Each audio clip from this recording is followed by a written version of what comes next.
What up, fam? There we go. All right. There it is. We'll end it out there. But yeah, so we got bonus podcast episode this week because I was a dummy and forgot to turn on the setting on Twitch that saves the VODs after we're done. Hey, it's called learning curves. Learning curves. It was automatic, and they updated it since everything changed on Twitch from when I started my other Twitch channel. And so you have to manually turn that on now. And then the other reason is because everyone gets to take a look at my glorious mustache. Mustache? I mustache you a question. And then, all right, so that's the episode. We'll be seeing you guys later. Bye. No, I'm just kidding. Yeah, we got our episode. We got this. We got a little bonus round for you. Bonus What in the World podcast. Bonus what more could you ask for out of life? Get you through that midweek hump, getting into the holiday weekend. Yes, holidays. So, thank God. Thank God, dude. I need a day off so bad. Amen to that. 3-day weekend, actually 3.5-day weekend. I got Friday off from work, but I'm going to take a half day tomorrow, I think, and start the weekend early. I have to work tomorrow, but it should be pretty labor unintensive. I'm selling windows to a friend and another couple that I've already met with. So easy claps. Easy claps for sure. Yep. All right. So I think I'm gonna try to start off every episode with a little lighthearted, funny thing. I guess I've seen in the world, and so my little tidbit, my little funny tidbit for this week so far is I believe it was yesterday. Yesterday, XQC Ninja and Ninja's wife got into a little bit of Twitter beef, a little Twitter argument, and wait, he got into beef with his Twitter on wife, or his Twitter on wife? His own wife. No. Ninja and his wife were teaming up against this other streamer, big streamer named XQC. XQC had put out a tweet that he had screenshotted from, I think, Reddit, that he had posted on his Reddit. And it was like, pretty much, I think it was along the lines of, I don't understand how streamers do charity streams and get paid to do charity streams. Like, why are you getting paid to do charity streams? Blah, blah, blah. I think it specifically called out another streamer called Dr. Lupo. And so they get into the whole beef about it. There's some personal things that they said about each other. Not like super personal, but it was public for everyone to see. And so they're beefing. And then this other guy comes in. I can't remember it. Slasher, I think. Slasher on Twitter. And he goes, all right, I guess the easy way to settle this is Ninja and Dr. Lupo v. XQC and whoever was on the XQC sides. Black Ops 3 2v2 like charity match or something like that. Just like joking around, blah blah blah. Then enter, and for those of you active on Twitch and that know about this, enter Alinity. And this chick goes, Team Ninja loses, easy dubs, or something along those lines. And Ninja tweets back at her and goes, don't you have a cat to abuse? and she just goes, wow, that was just a joke. Ninja's such a jerk, blah, blah, blah. Ninja's like, oh, yeah, like sarcastically in his speech, like, blah, blah, blah. yeah, it was a joke. Like, he just shut it down. Like, for us out there who has no idea who Alinity is, does she hit her cat or what the hell's going on? So the deal with Alinity is, so for those of you that don't know, she's had multiple, like, she's always being called out by the streaming community for not getting banned for a bunch of things. Like, there was one clip of her, the cat was walking across the desk, and she literally picks the thing up and just goes yeet over the top of her head. Didn't really throw it that hard. Still, you don't yeet your cat. Yeah, I mean, technically not that big of a deal because her bed's right behind her, and cats land on their feet. Oh well, but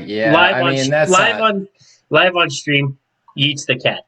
Another instance before that, she was drinking vodka on stream, had vodka in her mouth, and then proceeds to make the cat lick the vodka from her mouth, which is not good because vodka is extremely toxic for cats.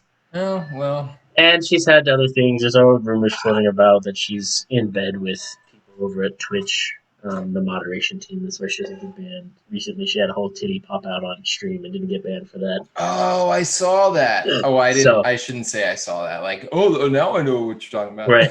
But I just thought that But was I funny. saw it. Yeah. Yeah, Anyway. I just thought it was funny that like literally everybody on Twitter is beefing. These two are beefing. Alinity rolls in, says 3 words, gets absolutely shit on, and then everybody goes back to beefing.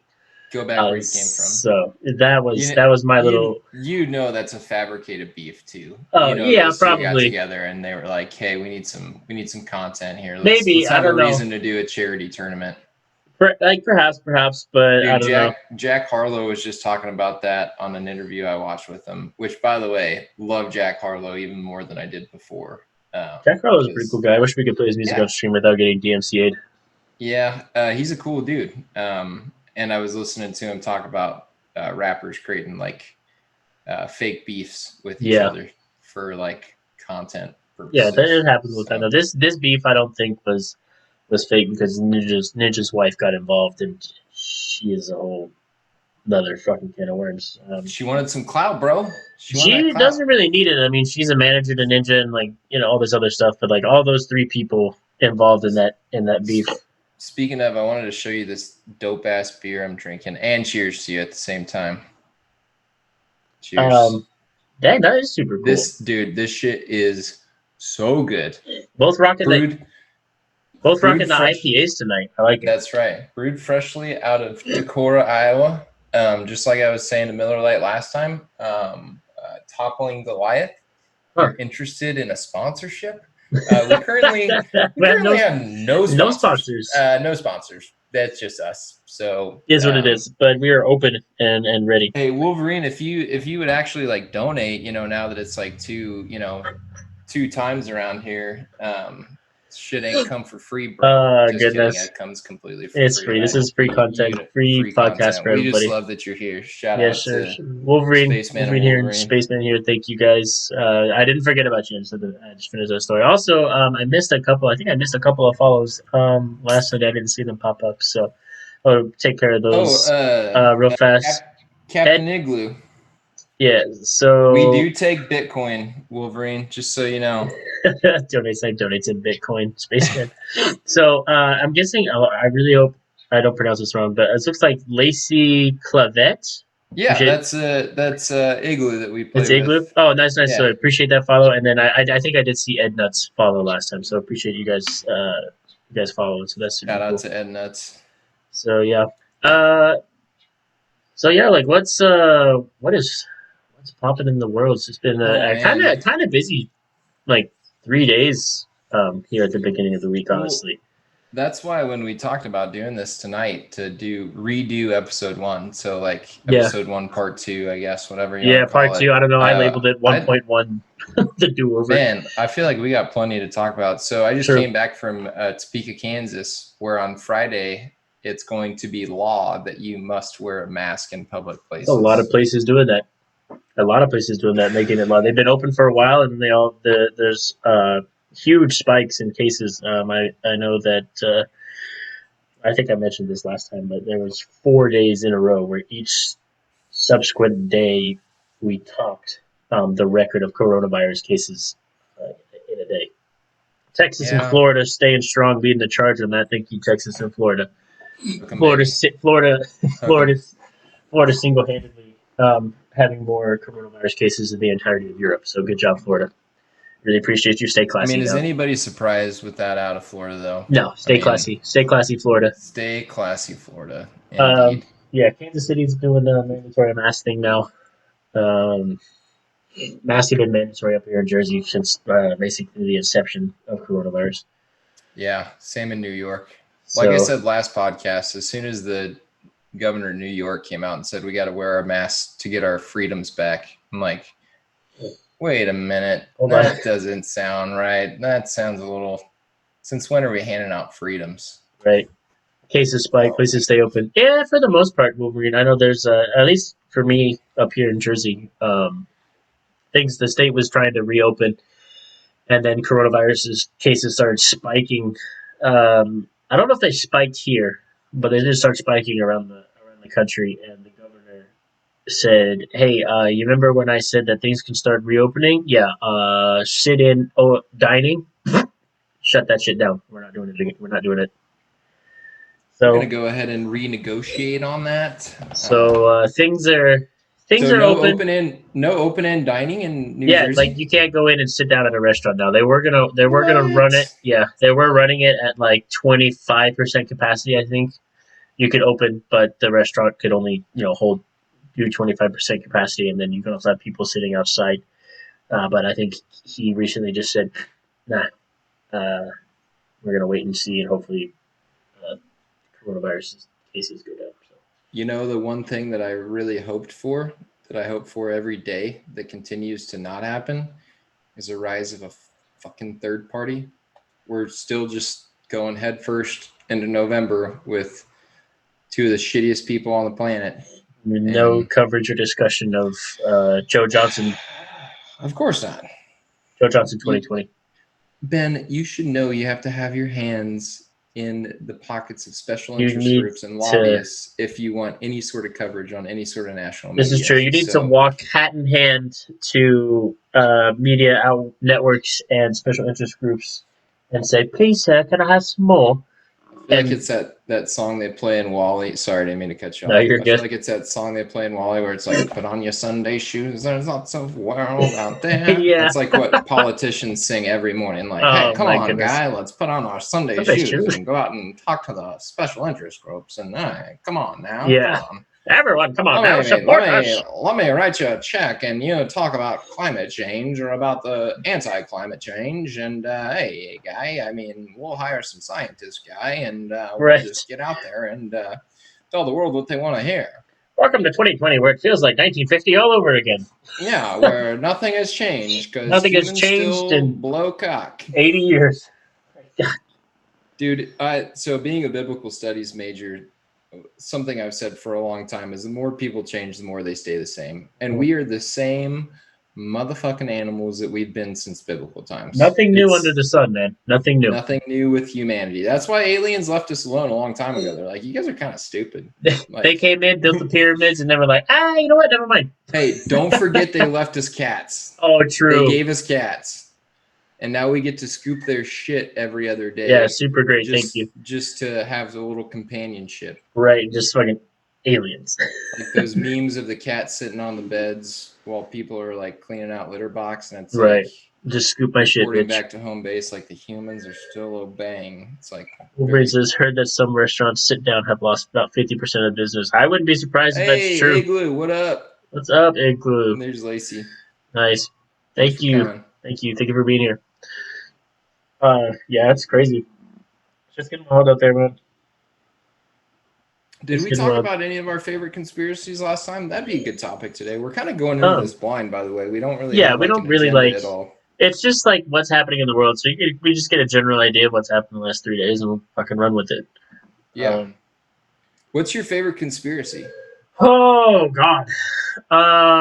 See, now that you ask me, I'm gonna Do you forget and have not one? remember. I can I start don't. with mine. Yeah, go. Yeah, go ahead and start because And I don't really that's that subscribe to many conspiracy like theories. So. I don't subscribe to them. I don't believe A lot of them I don't. 95% of them. Yeah, But that doesn't stop me from looking them up and like getting into some rabbit holes because I love that shit, dude. yeah.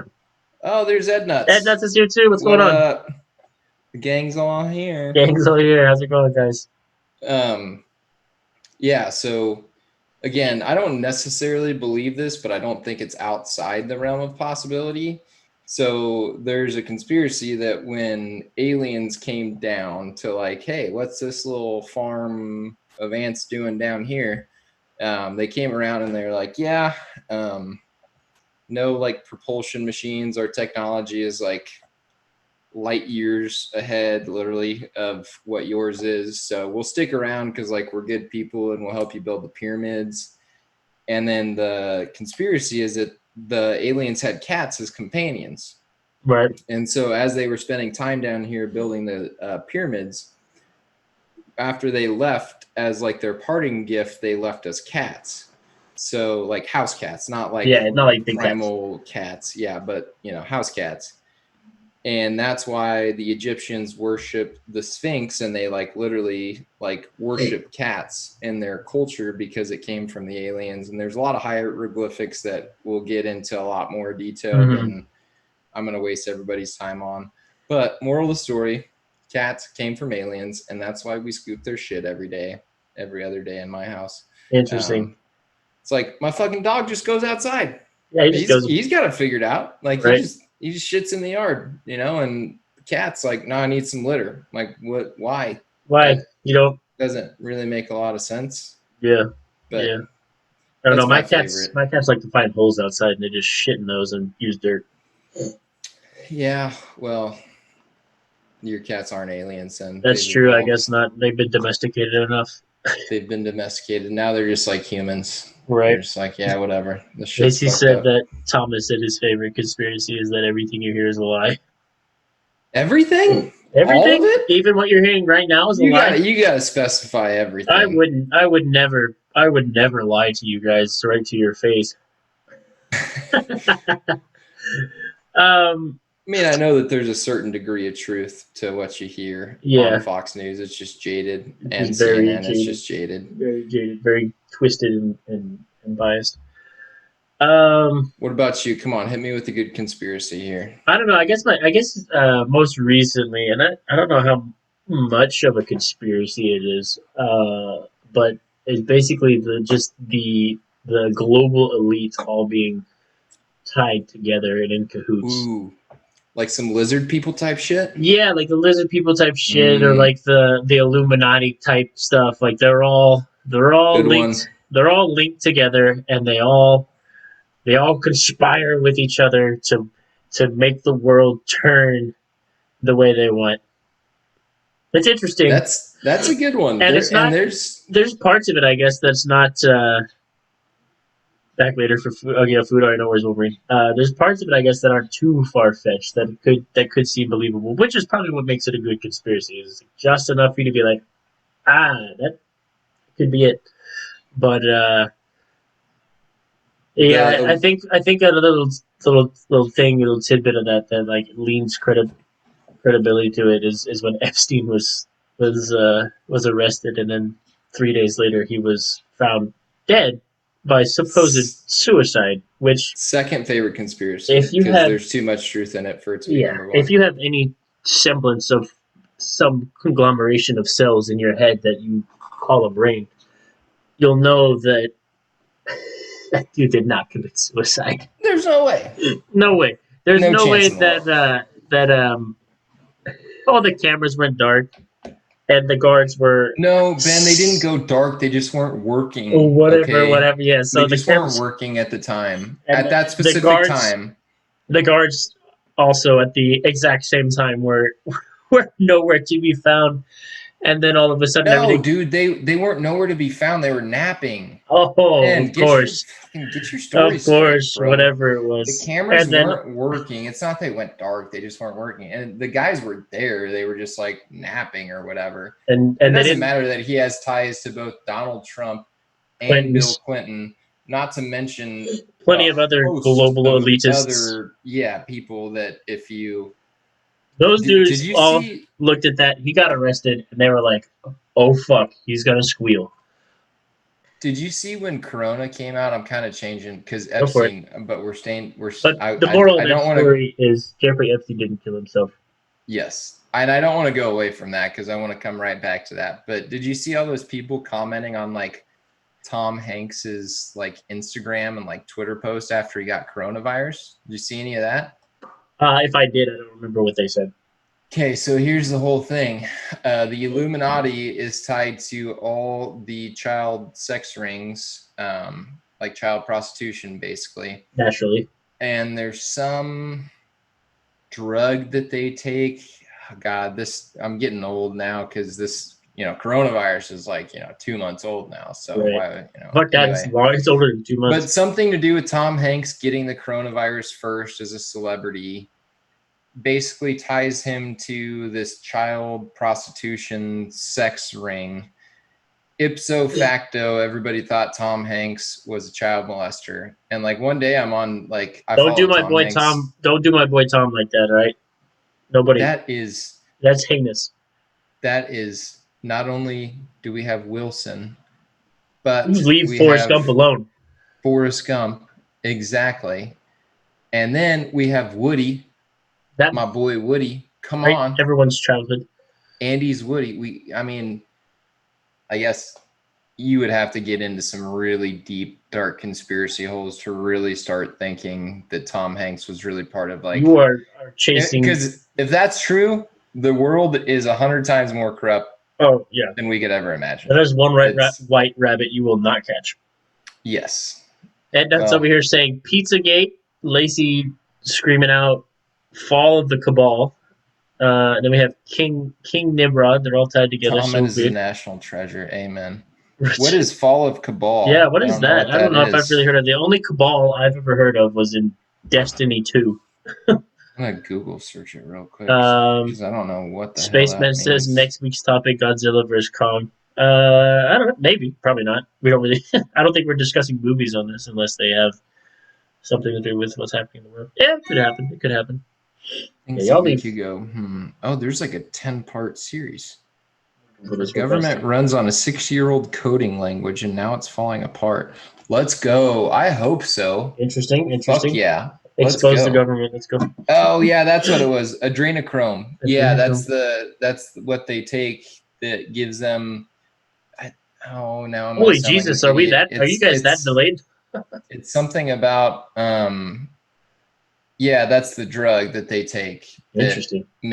gives them a passion or a thirst for young children, and they're all. So if you take that drug all the time, you're more susceptible to coronavirus or something. I don't Look, know. It's crazy. I guess Shane Dawson was fisting that shit down his face hole. Ooh, the state was seeking volunteer programmers who know COBOL, a 60-year-old programming language that the state's unemployment benefits system is built on. Okay, this could be one of my top 5 favorite conspiracies now. Here I'm we going to have go. to do a lot more research on this.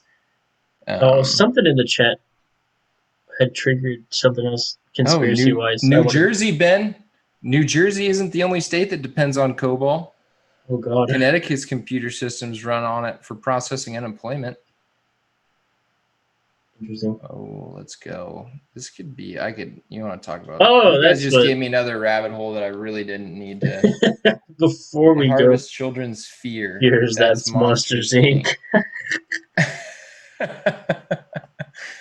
I mean, I think another one of the conspiracies that I wait a kind minute. of Tom Hanks wasn't in Monsters Inc., was he? No. no, it was John Goodman. Yes, I am 1,000% a proponent of DuckDuckGo instead of Google. Right. 1,000%. If you research conspiracy theories, use DuckDuckGo. Okay, all right. I've never heard of that before. Appreciate the info. I guess another one of the conspiracies I like to like not subscribe to, but I think is interesting is that the government is drip feeding us technology. Yeah, That well, apparently in like maybe Area 51 or wherever they whatever secret underground bunker and warehouse, as they've got a shitload of alien tech or whatever that they are just slowly drip feeding the world in order so they keep us. I guess I wouldn't say it's not oppressed. What am I looking for? I guess in order to keep us from advancing too far, in too the dark, fast. yeah. Yeah. Well, that's where for me, like conspiracy theories and reality start running into each other way too close. Is like, okay, if these things were real, the government wouldn't want it to get out so like it could get in the hands of like Putin or Kim Jong-un or like all Right. those crazy fuckers who, by the way, Russia voted like in not unanimous decision, but in an overwhelming vote. Let me find Basically, give Putin power until he dies. to like 2036 or something like Yeah. that. So These guys are so afraid of the KGB that they're just like, "Yep, nope, this is fine. This is good." I wish I would have put the GIF on here for Star Wars, but basically Putin is Emperor Palpatine at the end of Episode 3, where or not at the end of episode 3, like right in like I guess the middle of that movie where they vote Emperor Palpatine at that point, Chancellor Palpatine, all of the emergency powers that basically keep him in office as long as he wants. And Have you heard? Padme just goes, and this is how democracy dies with thunderous applause. Like that's Russia. Russia is Star Wars. Russia is the Russia death of is democracy. Russia is ran by Emperor Palpatine. Yeah. Did you see that story of Robert Kraft and Putin? Uh-uh. Dude, this is. I got to take a sip of beer real quick. But Buckle up, chat. Here we go. basically, Putin stole Robert Kraft's Super Bowl ring. And there's like a video of it. What? He just said, "Let me get that." For some reason, I don't know the backstory. Robert Kraft, owner of the Patriots, ends up in Russia meeting Putin. And he goes and shakes his hand, and Kraft's got his Super Bowl ring on his right hand. So, like, as they shake hand, Putin kind of eyeballs it, and he's like, that is a nice ring. Can I try it on? And Kraft's like, yeah, sure, and, like, takes it off and hands it to Putin. Putin kind of, like, looks at it, and he, like, puts it on his right hand, and it fits. Like, it's a good fit. So Putin kind of, like, looks at it, and then he just walks away. And Robert Kraft's like, hey, that's my ring. And the KGB's like, no, that is a gift to Putin. Like, thank you for generous gift to benevolent leader. And the leader. motherfucker just walked away and never gave it back. And then, like, so a couple days later, like, news stories started circulating about, like, fucking Robert Kraft just got his ring jacked by Putin. And then the KGB released a statement saying, no, that was a gift. This was a great gift. Kraft gave that as a gift to Putin. But there's, like, videos of him, like, taking it off and, like, handing it to him, and Putin puts it on and just walks away. It's like, that's wild. All right, Lacey, no worries. We'll catch you later. We'll be on talking shit for a while, so if you get the kids put to bed and want to come back, we'll be here probably. Oh yeah, we'll definitely be here. Yeah, that's wild. Anyway, Putin's Russia's fucked. A fucking enigma, dude. That place is wild. They just keep drinking their vodka. And they're all drunk on vodka all the time. So they don't really know what's happening anyway. They're like, oh, Putin gets more power for the rest of life. Don't care. Drink more vodka. Fix everything. Well, and there's one of my favorite jokes, like telling people, is that literally in Russia, vodka fixes everything. And dude will take a knife wound and be like, it's fine, pour vodka in and fix. There was a guy he was on the Rogan podcast not long ago, who spent a lot of time over there and has now done like all of these crazy like excursions where he walks from one point of the world to the other point. Like he was homeless for a while. He just like anyway. Wait, is that the guy that was on I guess the most, well, not one of the most recent, like the 3-hour long podcast? Yeah, they're like all 3 hours long. I'm gonna have to look at the guy's name. Well, I mean, it's Andy something. Yes. That's the one I started listening to at work, but it was too loud today, so I didn't get a chance to really listen to it. I need to finish that one, but that was the one I started listening to. But yeah, he was saying that there's a lot of like surrounding communities in Russia that are like thriving because they like live off the land and like they're in secluded parts of Russia. So like if you break your arm out there, you just bandage it up and try to splint it up, and you don't really go get help. And drink vodka, that's just what it is. And he was like, those people are coincidentally some of the most happy people I've ever met. Like they have like this natural in touchness with their land and their like community and their crops. But everybody that lives in town is basically all drunkards. Like the survival rate of somebody living in town versus outside of town is wild. And what happens to a lot of people is like if they lose a family member or something, they move in town because they're grieving, and then they go and just get wasted, and then they get stabbed in a bar fight and they die. Like that's literally what happens in Russia. That's so crazy. Like, Russia's a wild, wild west. Yeah, but with a lot of vodka and a lot of disparity. That's crazy. Channel live to support editing. All right, no worries, Spaceman. You're good. Do what you gotta do, bud. Appreciate the support, though. Anyway, Russia's still fucked. They're gonna be fucked. fucked up. Putin dies, and Putin's gonna find a way to live forever. So. And now they're coming after Trump for like Well, I mean, abusing his still powers. I don't know. Speaking of Russia, apparently they had bounties on Americans operating in Afghanistan for forever, and Why wouldn't they? The Trump administration didn't do anything about it. Knew about it and didn't do anything. It's like, the fuck you gonna do about that? Dude, It's all one of proxy. It's all proxy wars over there. The Cold War ended, but like it never really ended. It's all proxy wars, so we don't fucking have a nuclear fallout. did you see cancel culture? Sorry, not to change the You're good. subject, Go but ahead. cancel culture is out for somebody new, and it might be deserved. Is that Chris D'Elia Oh, guy? Chris D'Elia. Yeah. Okay. So let me. D'Elia, I'll yeah, talk about whatever. this because I've seen a lot of shit about this like recently, and Yeah, I'm so fucking I'm kind of upset about it, right? Because I liked the guy before I knew all of this. I liked him. I thought he was hilarious. Um, the wife and I have now tickets to go see him down in Atlantic City because we're like, oh shit, he's coming. He's kind of funny. We like him. And now I don't know if I'm gonna keep those tickets and go or ask for a refund. But yeah, apparently that dude has been soliciting minors for years and harassing minors for like like texting years, girls in high texting girls, school. like girls high school, every time, whatever city he was in doing a show on his tour, he's trying to get them to send nudes or fucking Not have good, man. sex with him. And I'm like, of course, that was like, there goes another one. Like, Yeah, what happens to like the dude if like, and this is all like nothing's proven yet, but and I that sounds bad. I'm inclined. I'm gonna be inclined to believe all the girls that are coming forward and saying this because there's too many of them coming forward saying stuff for it to like not be true.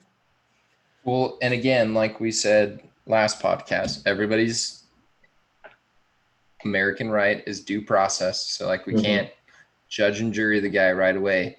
But just like in the George Floyd case, like, it looks pretty bad. Looks It bad. does Yeah. not look good at all. Ed Nuts is telling us his management came out with receipts today proving when the minors told them their age, he would stop responding. Oh, well, that's good. Well, there's a slight glimmer of Yeah. hope, but in the girl that originally posted this shit about him being a predator apparently got turned down by him when Oh. she messaged him again, being 21, See, as though she wanted to go after him again. and again, we can't say, yeah, not victim Not victim shaming, shaming, but but we it, can't, it's it but is we odd. can't just right away Yeah, come out and cancel the see, this guy is the problem with cancel because culture: is people get their pitchforks and their torches and get one whiff of one bad thing, and they're like, "Fucking get them!" And it's like, God damn. Yeah, it's definitely a creep, but I don't know. I wouldn't say a predator. I mean, here's the thing. So there's the Let's take flip it to side of that court. coin. Let's give him his side. Let's give the accusees their side, and let's let them, in a judicial system, take it to the court. And I know there's a lot of flaws in the judicial Yeah, system, but it's designed to be perfect. But again, man fucks up everything that they touch. So now right. the So judicial system is not perfect. But that being said, we can't just come out and like be like, oh, sorry, we're done. mm-hmm. Like, cancel all your shows, fire them from all the networks, because there's got to be a system of due process here. Right. It's like I that mean, college football player. I can't remember the guy's name. He yeah, he got lost his like entire college had his football life career. ruined because that chick cheated on her boyfriend with that dude, Yeah, and and she she didn't said it want him was to find rape. out, and said it was rape and ruined his life. And now, And the guy didn't I get. saw something on that recently. She was get sentenced in court. I think she has to do time. She Um, should. I think She she has to do absolutely time, should. and she literally, you can see in the photos of it, she had no remorse. She gave zero fucks. Well, and again, you can't believe all men. You can't believe all women. Like, you can't believe all of anything because humanity, Sucks. guess what the fuck is up? It is flawed. We Mm. kind of suck sometimes. We You fuck gotta up a have, lot of good shit. yeah, you gotta have due process. You can't just blindly follow everything somebody says. Exactly. You gotta put Yep. the that was almost bad. You gotta put the research in. So yeah, we'll see what happens. But I'm already drinking heavily talking about all this stuff, man. Just gets me worked up. I'm about to do what you did last week. I'm about to run back to the fridge here in a minute. Please do. I brought a beer up here thinking I wouldn't have to run back down, but I'm gonna bring a few back so I don't have to keep going back to the fridge. Yeah, but given the way coronavirus is going right now, I'm not even sure that show is gonna even still go. No. The way it's going, it's July. It's at the end of this month, July 24th. So we'll wait and see. And honestly, the way things are going, I might not even go anyway, just because of coronavirus. I'm not trying to go down there and get fucking sick. Yeah. Well, so, kind of sucks, but 2020. I'm pretty sure I've already had coronavirus. I probably had some semblance of it back when everybody was sick in December and January. There's no way I get in touch with as many homeowners as I do and meet as many people as I do for work on a daily basis where I didn't come into contact with it. Right. But today I had like this weird taste in my mouth. I'm like, am I losing my taste buds? Losing my taste. Is this the first step? Right. How about Iran putting an arrest warrant out for Trump and other people involved in the killing of Qasem Soleimani and asking Interpol for help? Good luck with that, bros. That's as cute as cancel culture coming after Joe Rogan. Yeah, like that's just as cute. Like, oh, you guys, I get you're pissed about it, but I mean, Iran, you're pissed that you one of your fucking most like worst leaders, military leaders ever fucking took a hot one to the dome.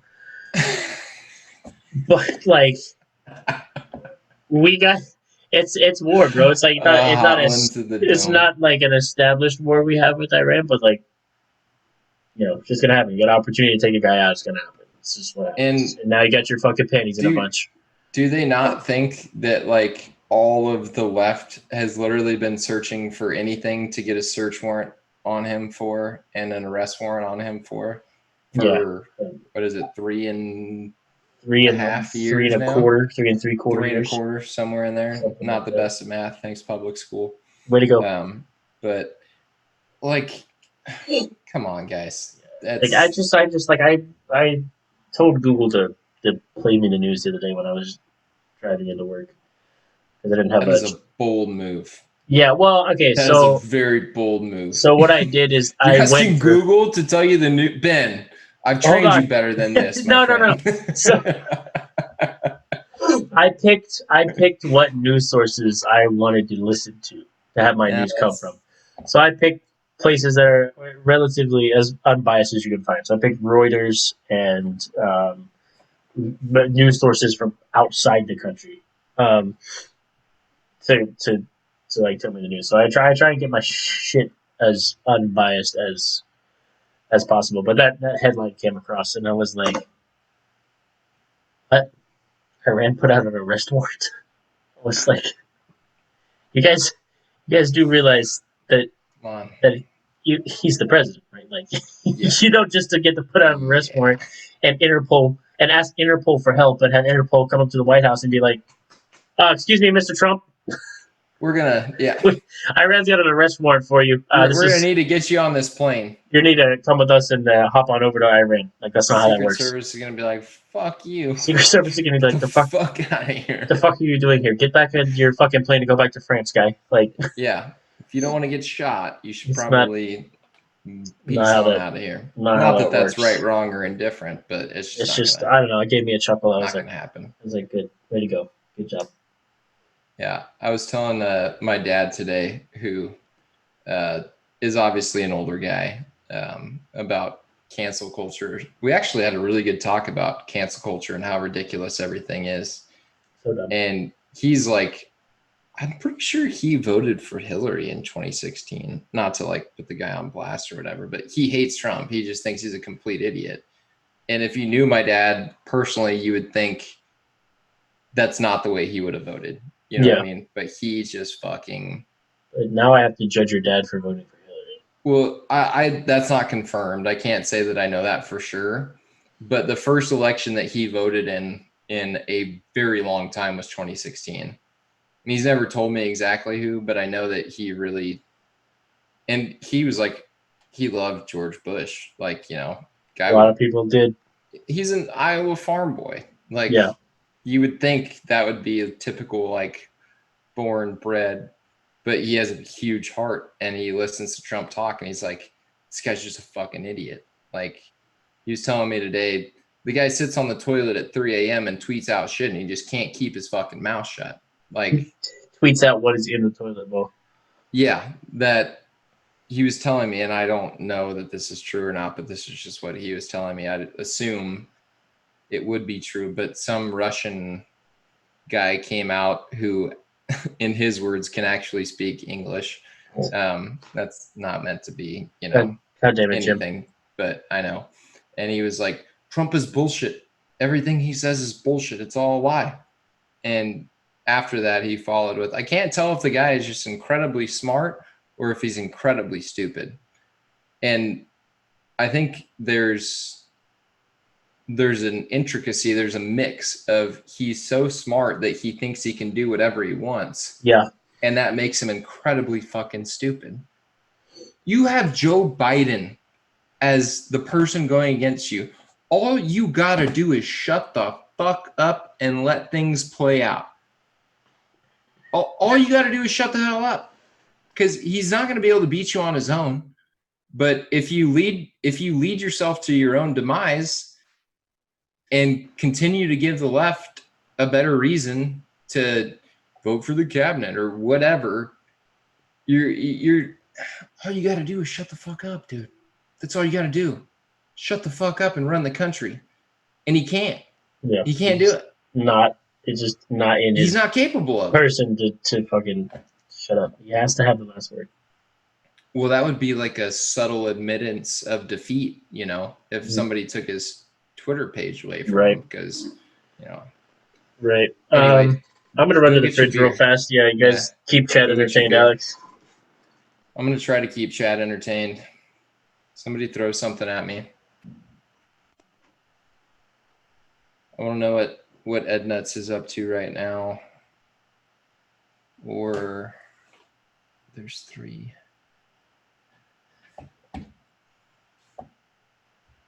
I can tell y'all, I'm tired as hell right now. It's been a long week. I'm messing with this new camera angle too. I'm trying to get it. Rocking my Be Good to People shirt. Because at the end of the day, all you got to do is be good to people. It's not that hard. It's really not that difficult. Drinking a nice cold IPA. As I mentioned, making dinner. Like you're a mom or something. Like you have a child to cook dinner for. A quick commercial break. What in the World podcast is brought to you by beer. Beer. Beer is good. Beer is good. Beer is good. And shit. Classic. Good frat song. I know. It's a good crack. I kind of have to pee already too. Do not break the seal right now. Dude, I know. It's so hard though. Let's see. What else is happening? There's a lot of... Chaz is still going strong. Old Seattle. Oh yeah, good. Good for them. Yeah, good for them. That's good.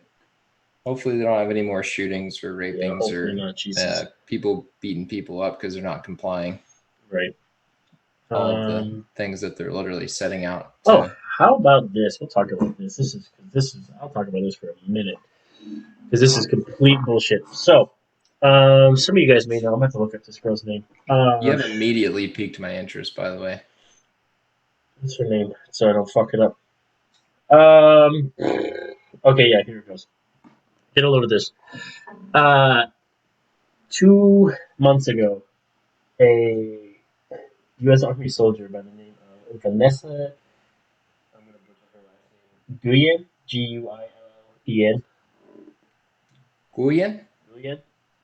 Went missing 2 months ago from Fort Hood in Texas. 2 months. Fort Hood. Missing for 2 months in the Army. Basically.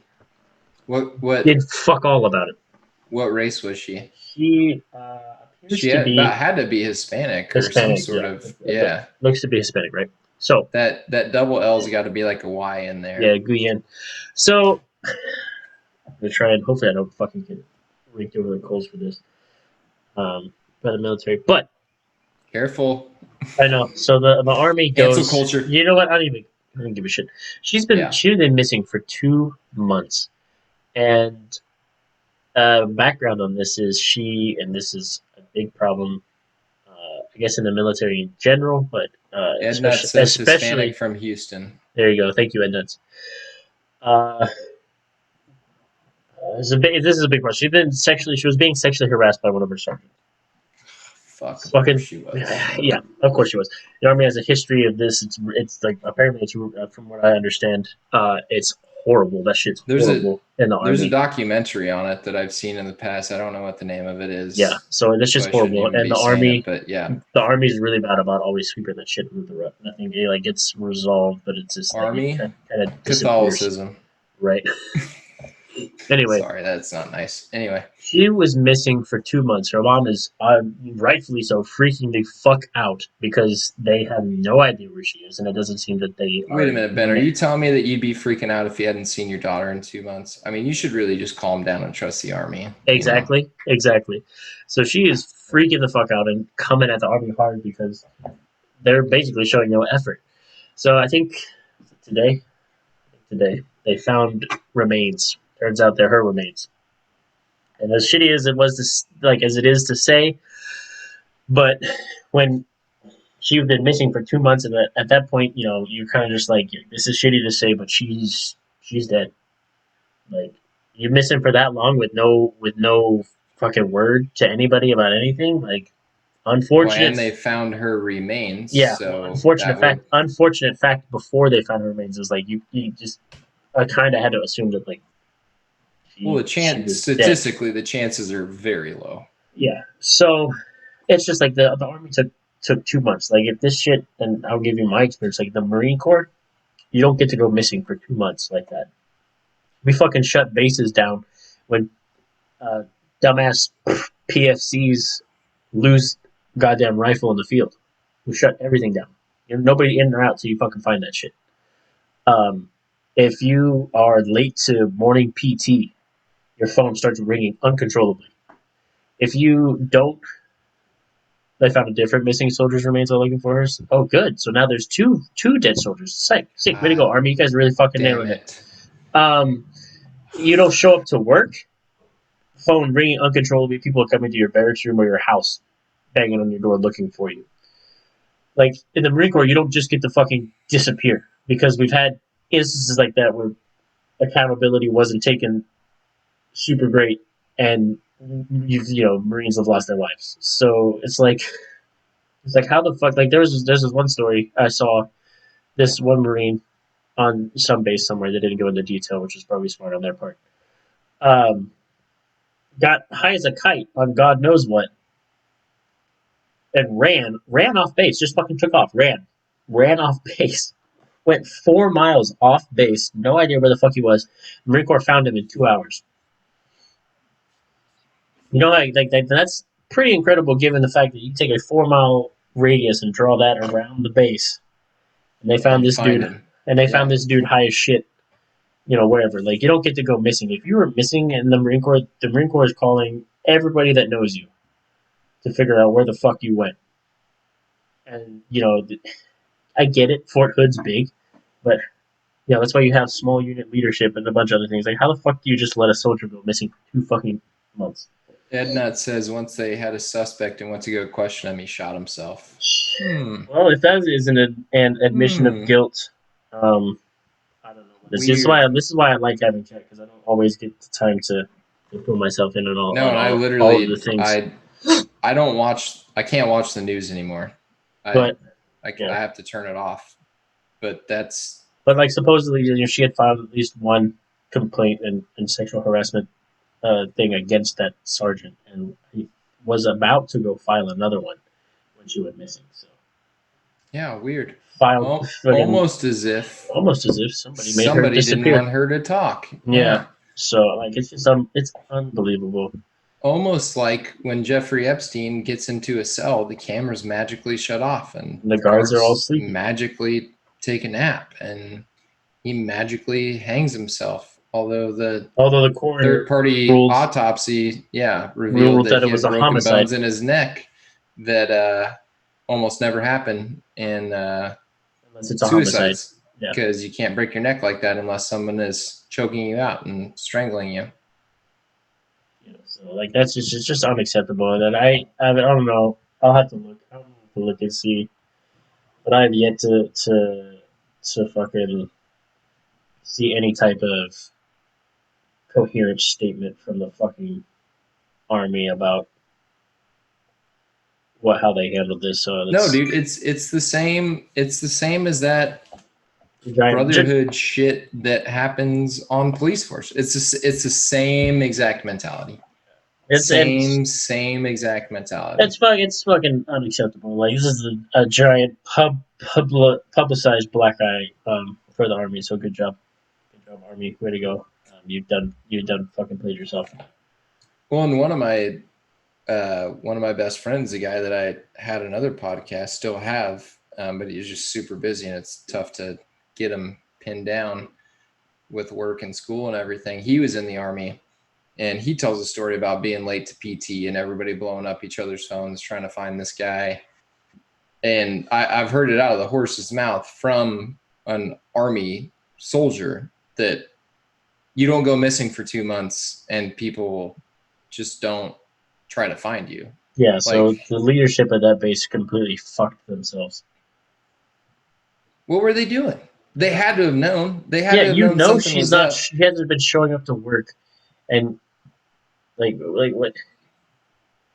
I don't know, man. Like whatever. Were Like they trying to say that she just like left the army? What do they call that? When you desertion go, yeah, desertion. or They AWOL. just They just trying to desert. say that she was AWOL, and they were just waiting for her to pop up on a fucking like traffic stop or something. Like that's not how it should work. It's like Somebody they're knows something there, and it'll all probably leak out again. Can't judge and jury, but fucking stinks. just Stinks. fucking Doesn't smell good. just fucking unacceptable on their part. Like Doesn't smell good. And even being a part of a government agency stinks even worse, unfortunately. I mean, you can't make just basic generalizations about an institution like that, but they don't have a great track record. yeah, no, they don't. Not at all. No. Not in that regard. This is just not helping their case in that at all. So yeah, that's like Tough. very frustrating. That like fucking puts a sour taste in my mouth and I mean, imagine being that types girl's of shit. mom too. Oh, she You was know, like, if you guys don't fucking pull your head out of your ass, I'm gonna burn the base to the ground. Like she's been doing the same shit. yeah. I haven't been blessed enough to have kids yet, but if that was my daughter, heads would be rolling. Like For sure. I'd be man on fire at that shit. Like, all right, Well, who the fuck full, knows something that full they are Denzel not Washington. saying? Full Denzel Washington. Not. Oh god, it just makes me sick even thinking about Yeah. it. It's terrible. I did see on a positive note. I was in line at Chipotle yesterday, and this girl, two in front of me, paid for the girl behind me as just like a random act of kindness. Mm-hmm. I was getting weepy eyed in that bitch, dude. I'm like, the world's so ugly right now. Just like any sort of like beauty, like just humanity, taking care of humanity, makes me so fucking happy. Right. Like, is it We're so that fucked up at this difficult? point. We're so fucked up at this point that any shred of kindness is something we're gonna latch onto. Yeah. Yeah, So, I know. I just really wish people would be better to each other and just take care of each other. I really don't right. think it should be that tough of a concept, but Apparently, it's really hard to grasp. If fucking 5-year-olds can do it, why can't we? yeah, I've had preschool students literally. Like Elijah, your nephew, my adopted nephew, because I said so. Um, Yeah, no, that works. um, he's 6, and I'm sure that kid's like the kindest fucking kid in the world. Like, he got a hateful bone in his body, and which is credit to Mac and Aaron. But Yeah, like, if he's 6 years old and can fucking figure it out, like, what are the rest of us doing? we were FaceTiming you guys on Saturday night on his birthday party night, and after we hung up, and like we said, everybody on the FaceTime was like, love you guys, and he was kind of looking, and he was like, oh, that's nice that everybody loves each other. I'm like, rule of life, man, like just always tell your friends you love them, and he was Yeah, like, because you never know when the fuck the last time you're going to talk to them is. oh, okay, like, yeah, that sounds like very reasonable, Yeah. that sounds like a very reasonable thing to do. Just always tell your friends you love them. Yeah, just And people be kind to people. It's not that fucking hard. no, it shouldn't be, but But here we are, and it apparently a is. large part of society has a real issue or problem with that. But Yeah. it is what it is, I suppose. All right, dude, I got Yeah. Does Bobby Bonilla have the greatest contract that ever existed? Well, now you got me doing some research on people. So hold on one second, because I'm gonna show baseball. Oh, baseball. See, now you're getting back into like why the Mets will pay 1.19 million every year until July. Holy what? This man just secure the bag out of nowhere.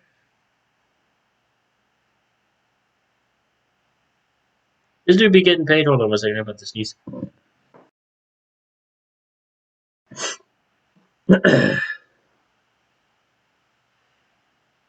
Wish another happy Bobby Bonilla day. Why Wednesday?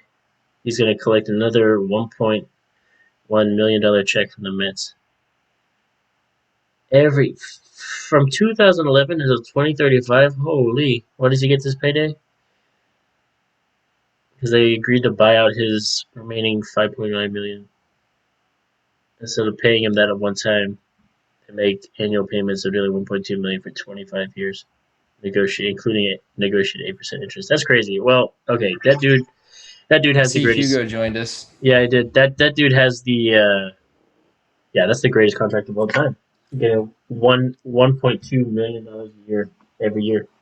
That's Who's amazing. that? Bobby Bonilla, Who the fuck is that? the Mets baseball player who negotiated with the Mets Oh, to duh, get his yeah. contract worked out to where he gets that plus the 8% interest. That's amazing. You think Will and Jada's relationship is in turmoil after the recent headlines? Wait, are you talking about like with Shane Dawson? I think not. I don't know. I don't really follow Will Smith and Jada's relationship that close, so I don't know what's going on there. Now you really make Hugo. You're really making me show my ass out here. He's just getting all this shit from the Barstool podcast. Right? He's making us try to carbon copy the Barstool Look, man, podcast I'm not. headlines. I'm not Big Cat, and Alex is not El Presidente. All right, It could be, though. could be eventually. All right, Alex is back. What's up? What's next on the docket? Oh man, what do we want to get into next other than Will and Jada? And Hard I, pass I me. do think Bobby Bonilla probably does have the best That dude contract has ever secured the bag negotiated. until 2035 and has nothing to worry about. Secure that bag, Dude my has friend. bread for days, bread for years. Yeah, California is ordering closures of indoor dining and bars in 19 He counties. was looking at headlines on Twitter. Let's go on to trending. What's trending on Twitter? Florida sheriff says he may deputize gun owners against protesters. That is a slippery and dangerous slope that we should probably not go down. Yeah, we probably shouldn't start creating militias because we found that out in Omaha. What happens when gun owners start to go against protests, and that ends up in people getting shot? Do you hear about any of that shit? I know about gun toting Karen and Steve in St. Louis. Oh, that's a different story. So I'll tell you the story of what happened in Omaha because this is a good topic.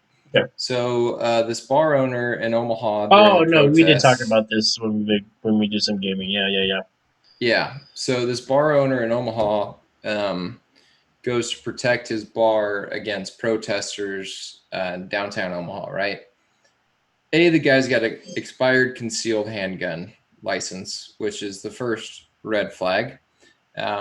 B, he does get into a conflict with protesters outside. Two guys do jump him, push the shit out of his dad, blah, blah, blah. take him into like this water because it had rained the night before on the side of the road, like up along the gutter. Guy fires a warning shot because he flashes his unlicensed concealed carry. People jump him, fires a warning shot. The two jump off of him and run. Well, another guy jumps on him, and some people are saying that he was trying to take down like a shooter in the street. Some people are saying that he tried to, jump him to try to beat his ass or whatever. You can imagine the left is saying this and the right saying that. And then somewhere in the middle is the truth. Yeah.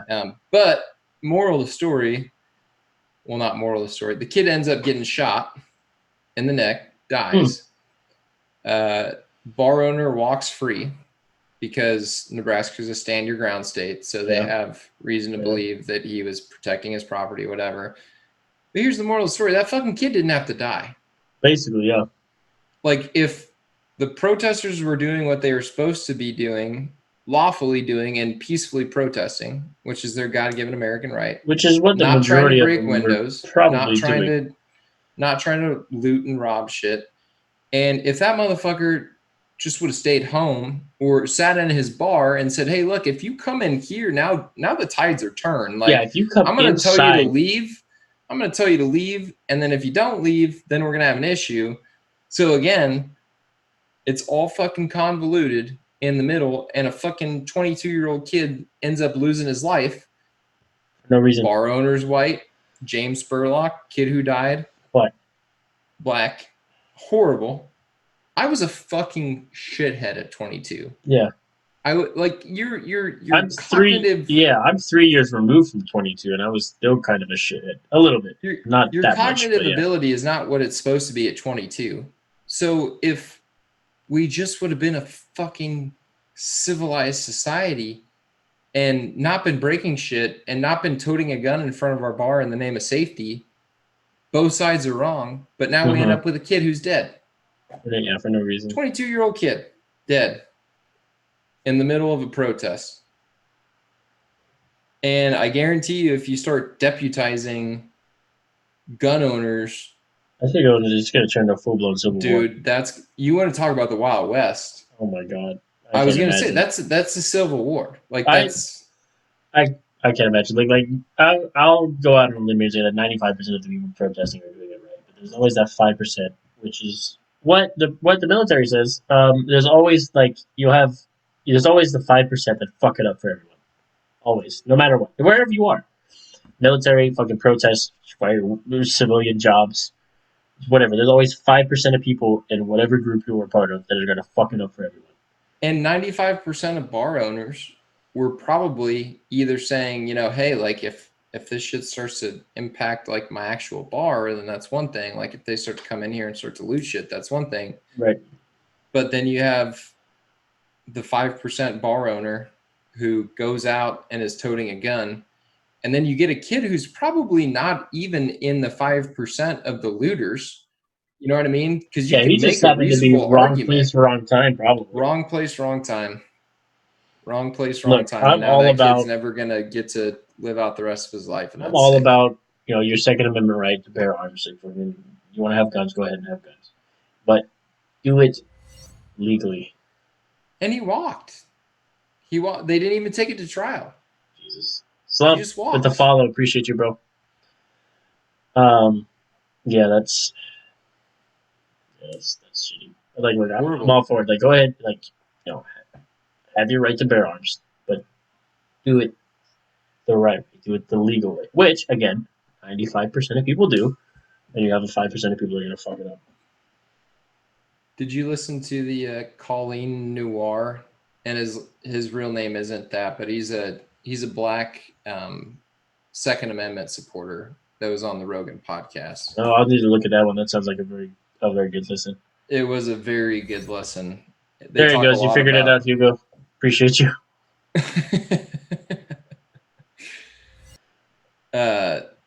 Talks about how after all of this civil unrest started happening, a lot of the people that were so anti-guns, anti-Second Amendments were like texting Joe Rogan and this other guy like, how do I get a gun? What's the process? Like, how do I protect myself? He You know. mentioned that Joe Rogan mentioned that on the one with Jon Stewart. Like it was Mm-hmm. brief. He mentioned it, but like he got a lot of people contacting him, like, how do I do this? How do I do this? How do I provide food for my family? You know, kind of like how do I go hunting? Like all this kind of stuff.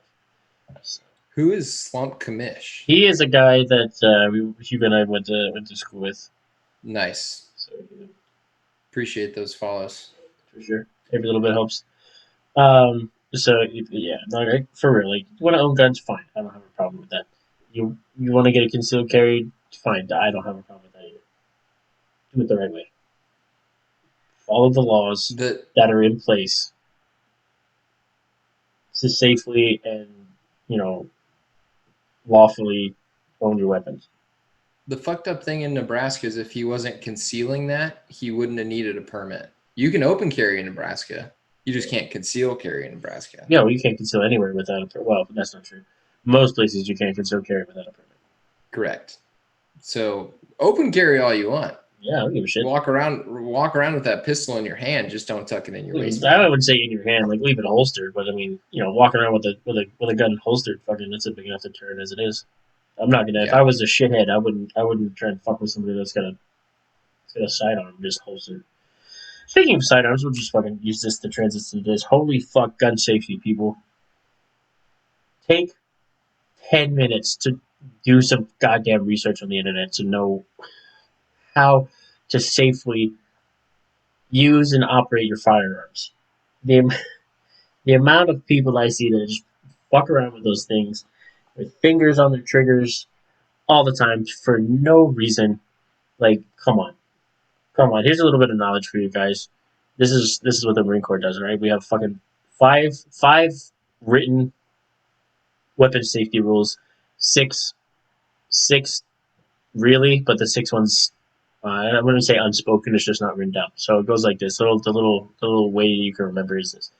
It goes treat, never, keep. Right. So first one, treat. Treat every weapon as if it was loaded, even if you fucking know that it's not loaded. On the off chance one day you pick one up with one still in the chamber, and you don't know, God forbid, an accident happens. Right? Treat every weapon as if it was loaded.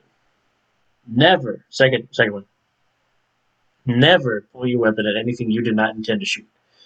If you are pointing that firearm, no matter what it is, at something, you are intending, or you should be intending to shoot whatever that's pointing at. Right? So if you're not intending to shoot that, point that bitch at the ground, point that bitch at the sky, or leave it in the fucking holster. All right? Yeah. Don't fucking point that shit at anything you are not willing or prepared to fucking shoot. All right? Third one, never again.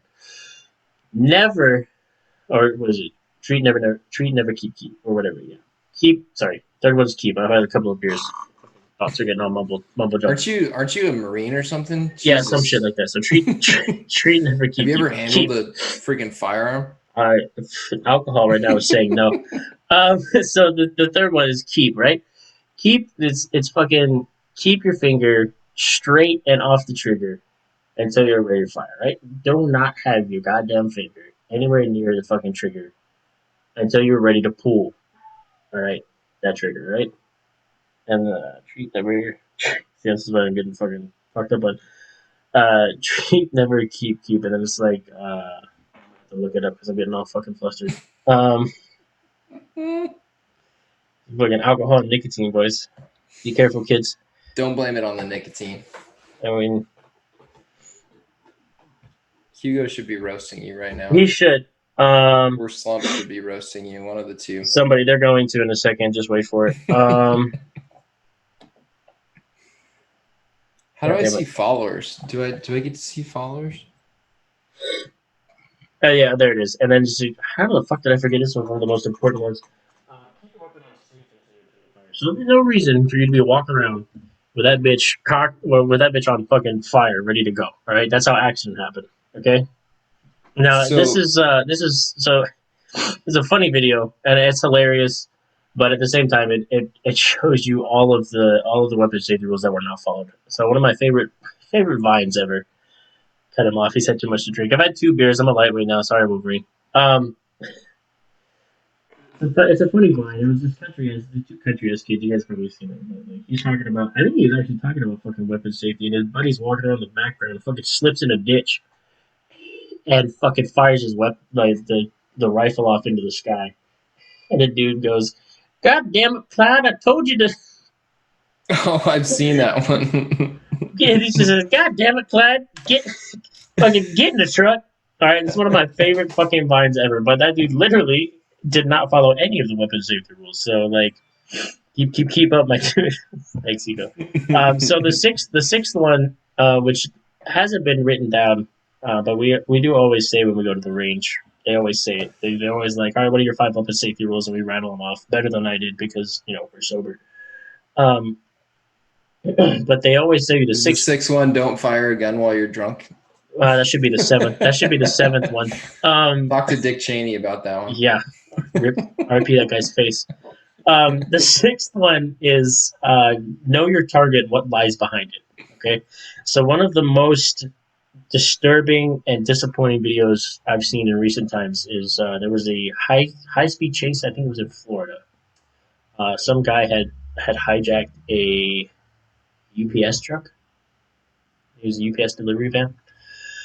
And the cops get the van stopped, and the guy won't come out of the van. So they just fucking pull their handguns and pull the rifles and just fucking start lighting that thing up.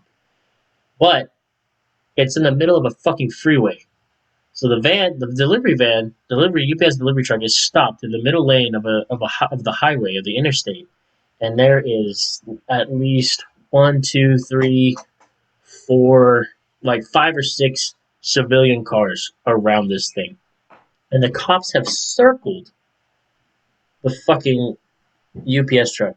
And I was amazed that the cops did not shoot each other because cars provide absolutely zero cover from firearms. The bullets go through those things like a hot knife through fucking butter. Um, and if I'm not mistaken, I remember reading. I'm pretty sure that at least 2 or 3 civilians fucking took a hot one in the crossfire because these cops had no. It just fucking completely fucked off that last one, which is know your target and what lies beyond it. They said the guys in the van, fuck them, and lit that bitch up. And at least three, I think at minimum 3 civilians got caught in the crossfire. And it's like, how was there no training in that entire police department in Florida to not, shoot and not know what the fuck is behind your target? Like the cops on the one side had no idea that there were cops on the other side and civilian cars, and they just like lit that thing up. So how a cop didn't take a hot one, I will never understand. But yeah, so that's my soapbox on weapon safety because I've seen too much of it. Everything that Ken and Karen weren't doing in St. Louis. Well, I think Ken was for the most part what I see. Ken was fine. He didn't have his finger on the trigger. He probably had that bitch off safe. I ain't gonna lie. Karen was waving that thing Karen around. looked like she was strung out on crack cocaine with mustard on her shirt. She looked like she was like 6 gin and tonics deep, just fucking waving around a little pistol that her husband She had a little, her. yeah, she had a little Derringer, but she was at least 6 gin and tonics deep. Her eyes were fucking wild crazy, and she had her finger on that trigger, ready to fucking pop off at the slightest breeze that blew her t-shirt wrong. Like she had just finished 6 gin and tonics, ripped a line of cocaine, and spilt mustard on her shirt from her sandwich she downed right after that because she was hungry as a bitch. Like she was ready to go off. That sounds like me in Cancun, right? Like she was ready to go off. Like Ken was you guys probably want right. to go? You guys want to go to the club? Let's go to the club. Let's go to the club. This sounds great. Let's go. Come on. Shit, bro, is that a gun? Can I see it? No. Yeah. No, absolutely not. You cannot see that. What the fuck is wrong with you? You want to walk down the streets of Cancun by ourselves? Let's go. Sounds like a great idea. No worries. No worries. Yeah, take that bitch off safety and let's go. Yeah, dude, fucking Ken had some semblance of decorum about him, minus that he probably had that bitch like hot and ready to go. Wasn't he wearing a pink polo too? Oh, my man looked like the quintessential suburban father. You couldn't have put on anything else other than what you would find in like They a heard Ralph Lauren they heard a magazine? they heard a Like, ruckus. They heard a ruckus outside. Karen got scared, squeezed her sandwich, and spilt mustard on her shirt, and grabbed her Derringer from her purse. Ken was like, "Oh God, here they come!" and just fucking ripped the M16 off the wall. And that was a Vietnam era M16. Like Ken Hugo looked says hard no as fuck. light. Karen is a thing of nightmares, dude. Though her eyes scared me, dude. I saw a picture and I thought she was gonna shoot me through the phone. There's a lot I of was darkness in those terrified. eyes. She has some Her demons. The She was darkness in her eyes reminded me of Voldemort. dude. Like She there's a sickness in those eyes. that lady had some demons that she was trying to exercise that day. She hates black people as much as Voldemort hates Muggles. Yeah, That's a no real lie. She real wakes up in the metaphor. middle of the night to one little sound in the garden going, "Thoop," and grabs that fucking Derringer out of the bedside table and just starts popping off. Like, If she catches a shadow of blackness in her eye, she's just like, pew! Oh shit, never my mind. God, another one! Wow, Jesus, Karen. Like, if I was her husband, I would take that thing away from her and never let her handle another firearm in her life. Why do you think her husband has the AK and she's got the Derringer? Right? It wasn't Just even to an make AK. sure. That dude was probably in Vietnam and fucking kept his service rifle from that shit. That dude had an M16 fucking A1 OG fresh like Let's off the line, and he didn't have a proper sling on it. That man had a parade sling on that bitch. Ken He, is just ready for it. he had a parade Ready. sling. That dude Amazoned What's a rifles. parade sling? You got to So tell me a little bit about a that. parade sling for the Marine Corps is basically whatever you saw on Ken's little thing, his sling. It's this little like woven sling, and normally it's like green, and it's the most uncomfortable fucking thing ever. But you just use it when you're marching, like for the Marine Corps anyway, because we're the only Oh, ones you sling it. It's the one that you march. It's not really tightened up or anything like that. It's kind of a loose little bit. You can grab it down the bottom to tighten it up and hold it against your body. But like it's just like it's fucking parade thing. It's for show. Well, not for show. It has a little bit of function, but mainly for show. That dude Amazon, he said rifle sling, and that was the first hit, and it was $5.99, and he said thank you very much. I will take that. I can will you take deliver that. that to my house? Because we're in the middle He of a had pandemic. Amazon Prime, and So they said yes sir, you're in a white neighborhood. We'll get that to you tomorrow. next day, we'll see you there. Actually, you order that at 8 a.m. We'll have it to you by 5. Like, God damn it. Oh boy, that just reminds me so much of Topeka, Kansas. Yeah, like those dudes. Like, I'm not gonna say whether they were right or wrong. I'm just gonna say they were defending their property, so they thought they were right in their minds. It was the mayor's house. It wasn't even their house.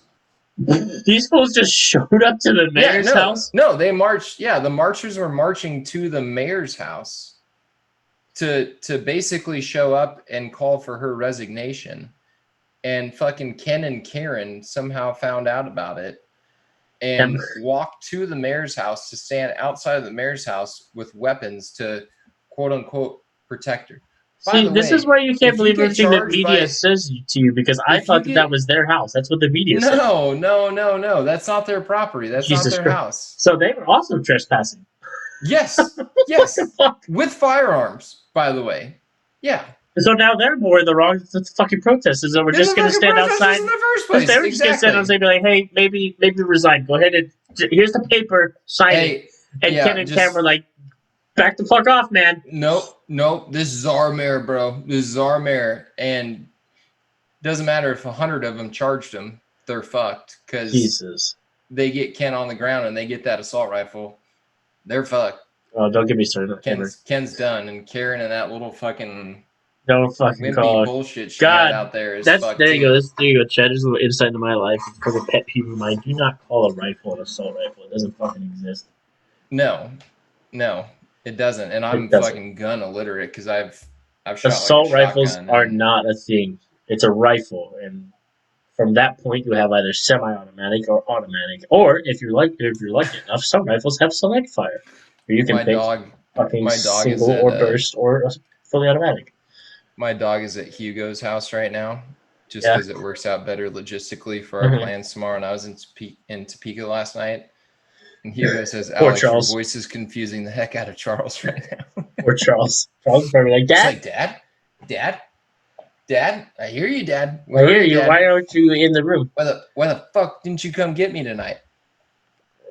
He's with his buddies though. He'll be all right. Scout, their dog. He and Yeah. him are like best friends. They lived together for a long time, and both of their cats they're like a big gang. You want to Yeah. talk about gang shit? That's some gang shit going on in that house right now. No discrimination either. Black cat, gray cat, and 2 white dogs. Hey, no, Charles is a white dog. Scout is a black and a gray dog. So we got a little bit of everything going on, ethnicity wise. Could have sworn Scout was white, but I mean that dude's dirty and No, smells dude. all the time, so I don't really know. He's just old, okay? He's got a skin thing. He's old. Hugo, don't let him talk about your dog like that, okay? Hey, bro, I'm not gonna tell you one way or the other. All I'm saying is Scout's breath stank. All right, get that dude some dental treats. He just had a bunch of teeth removed. Go get the little finger brush with the doggy toothpaste and get up in there and just fucking. Oh, Jesus. Oh boy. What I'm else just we glad got? we have new faces. Where's our friend from last time? What was that guy's name? Which one? Oh, Mission Field. Is that what his name was? Yeah, the Canadian. No, not that one. The other one. Hey, we got those bad teeth out much better now. Good. God, thankful. Good for him. He was the other guy that laughed at my joke at the end of the podcast. Oh, Mr. Goku. Yeah, there you go. Yep. Yeah, I don't know. This was kind of like an impromptu thing. I tried to put it out there as best as I could, but people will be busy. It's a Wednesday, man. People are busy. It is a Wednesday. Some people But work. that's all right. That's why we are gonna have this VOD saved, and it'll get uploaded to YouTube, and we'll put clips on Instagram and shit. Yep, I got the Instagram all ready to go. Also, perfect. Got the Instagram and the email already set up, so nice. We can start touting that out there. Start putting some content out. I download TikTok. Here's another good topic. See, I was gonna say I've seen a lot of things the past couple of days where people are like, "Fucking delete TikTok." Did you know that to be a company in China, you have to sign a contract with the government? That makes sense. So Chinese companies are literally all, if you get down to the nitty gritty, they're all Chinese government employees, which is fucking frightening.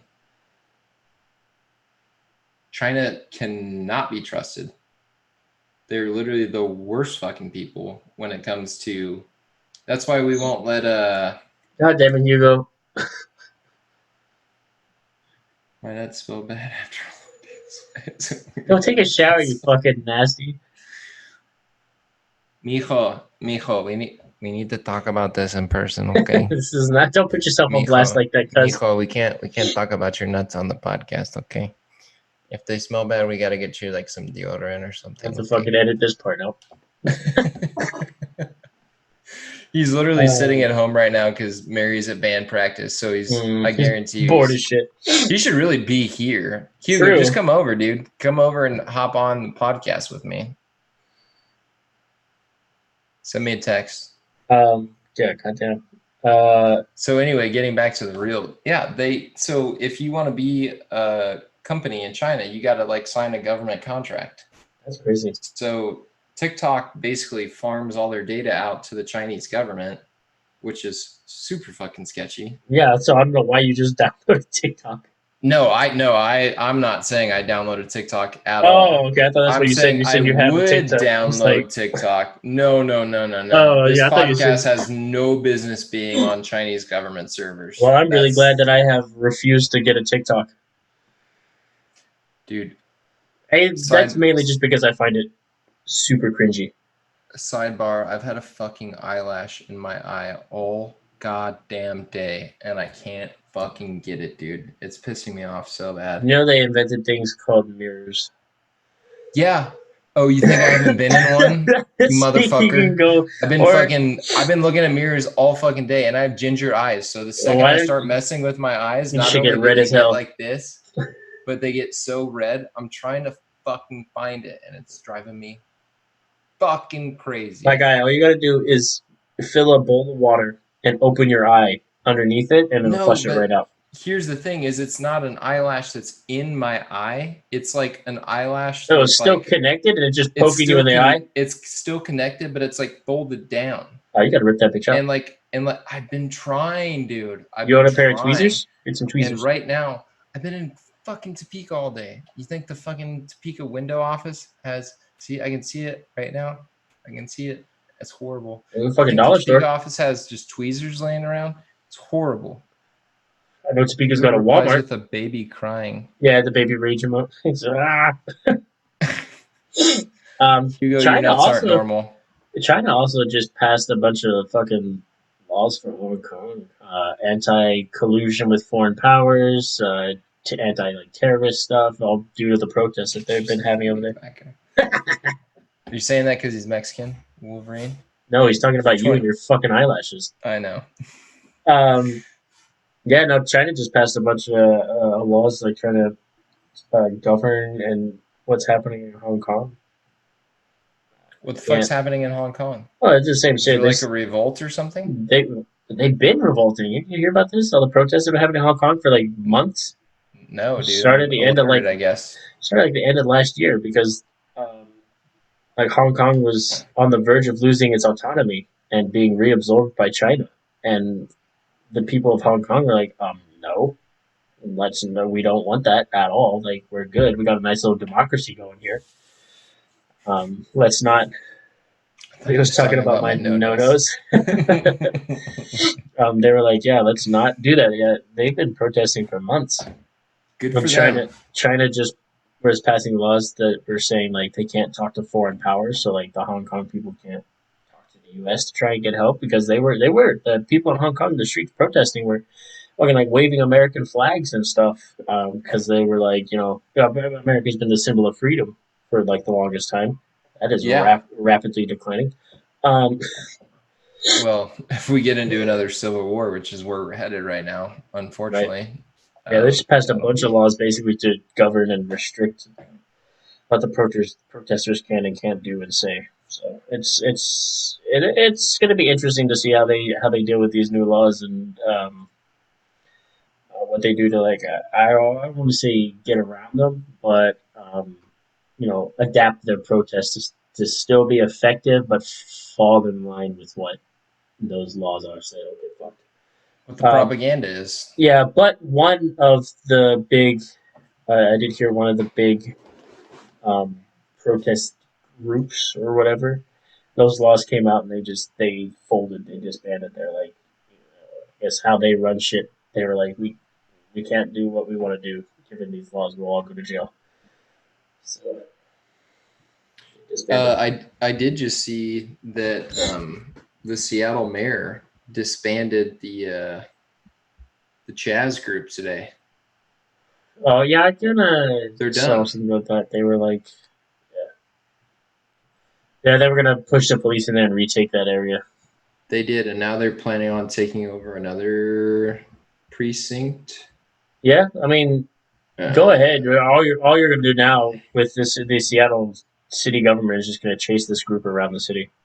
Dude, here's You though, here's here's this my is beef, and we've talked about this before, but here's my beef. They beat somebody up for not complying with their rules, mhm. which is literally the whole fucking reason that spark plugged this whole movement. The second thing they did is set up a border and a perimeter around the space to where if you don't agree with them, you can't get in or you're not supposed to get in. Then they had a rape allegation, which is fucking horrible. Jesus. And somebody got shot. So effectively in 2 weeks, gun control is one of the issues. That fucking goes out the window. The Me Too movement, which is valid, again, not that we should just believe everyone making allegations, but if you've And really been sexually assaulted, at that's least fucking horrible. investigate the Yeah, allegations and come to the that's truth. fucking horrible, and that should not be happening. No, C, 0%. I thought we weren't supposed to be putting up walls and perimeters, which I don't agree with the border wall necessarily, but again, just comparing, Apples and to oranges. apples. Yeah. Yeah. And C, you beat somebody up because they're not fucking agreeing with what you're saying. So you've effectively in 2 weeks accomplished everything against what your fucking movement is supposed to be about.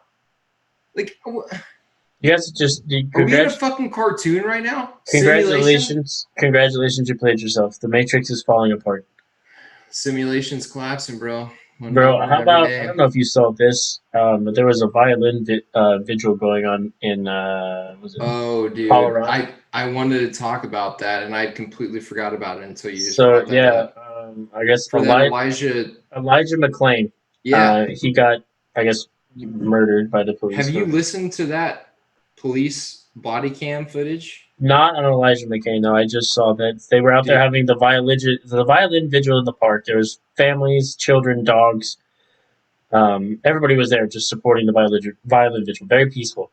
And then all of a sudden, here comes the fucking Gestapo, and they just come in that's there and just crack down, start chucking tear gas and pepper spray and dispersing everyone. And apparently, the Aurora. the police chief defended the police's actions. So he just out there talking out of his ass, like, "Oh yeah, perfectly justified." The Like, okay, Aurora Police Department released a tweet the next oh day god, here that we go. said there's reports being reported, I guess is the best word, that officers used tear gas, and in caps, no tear gas was used.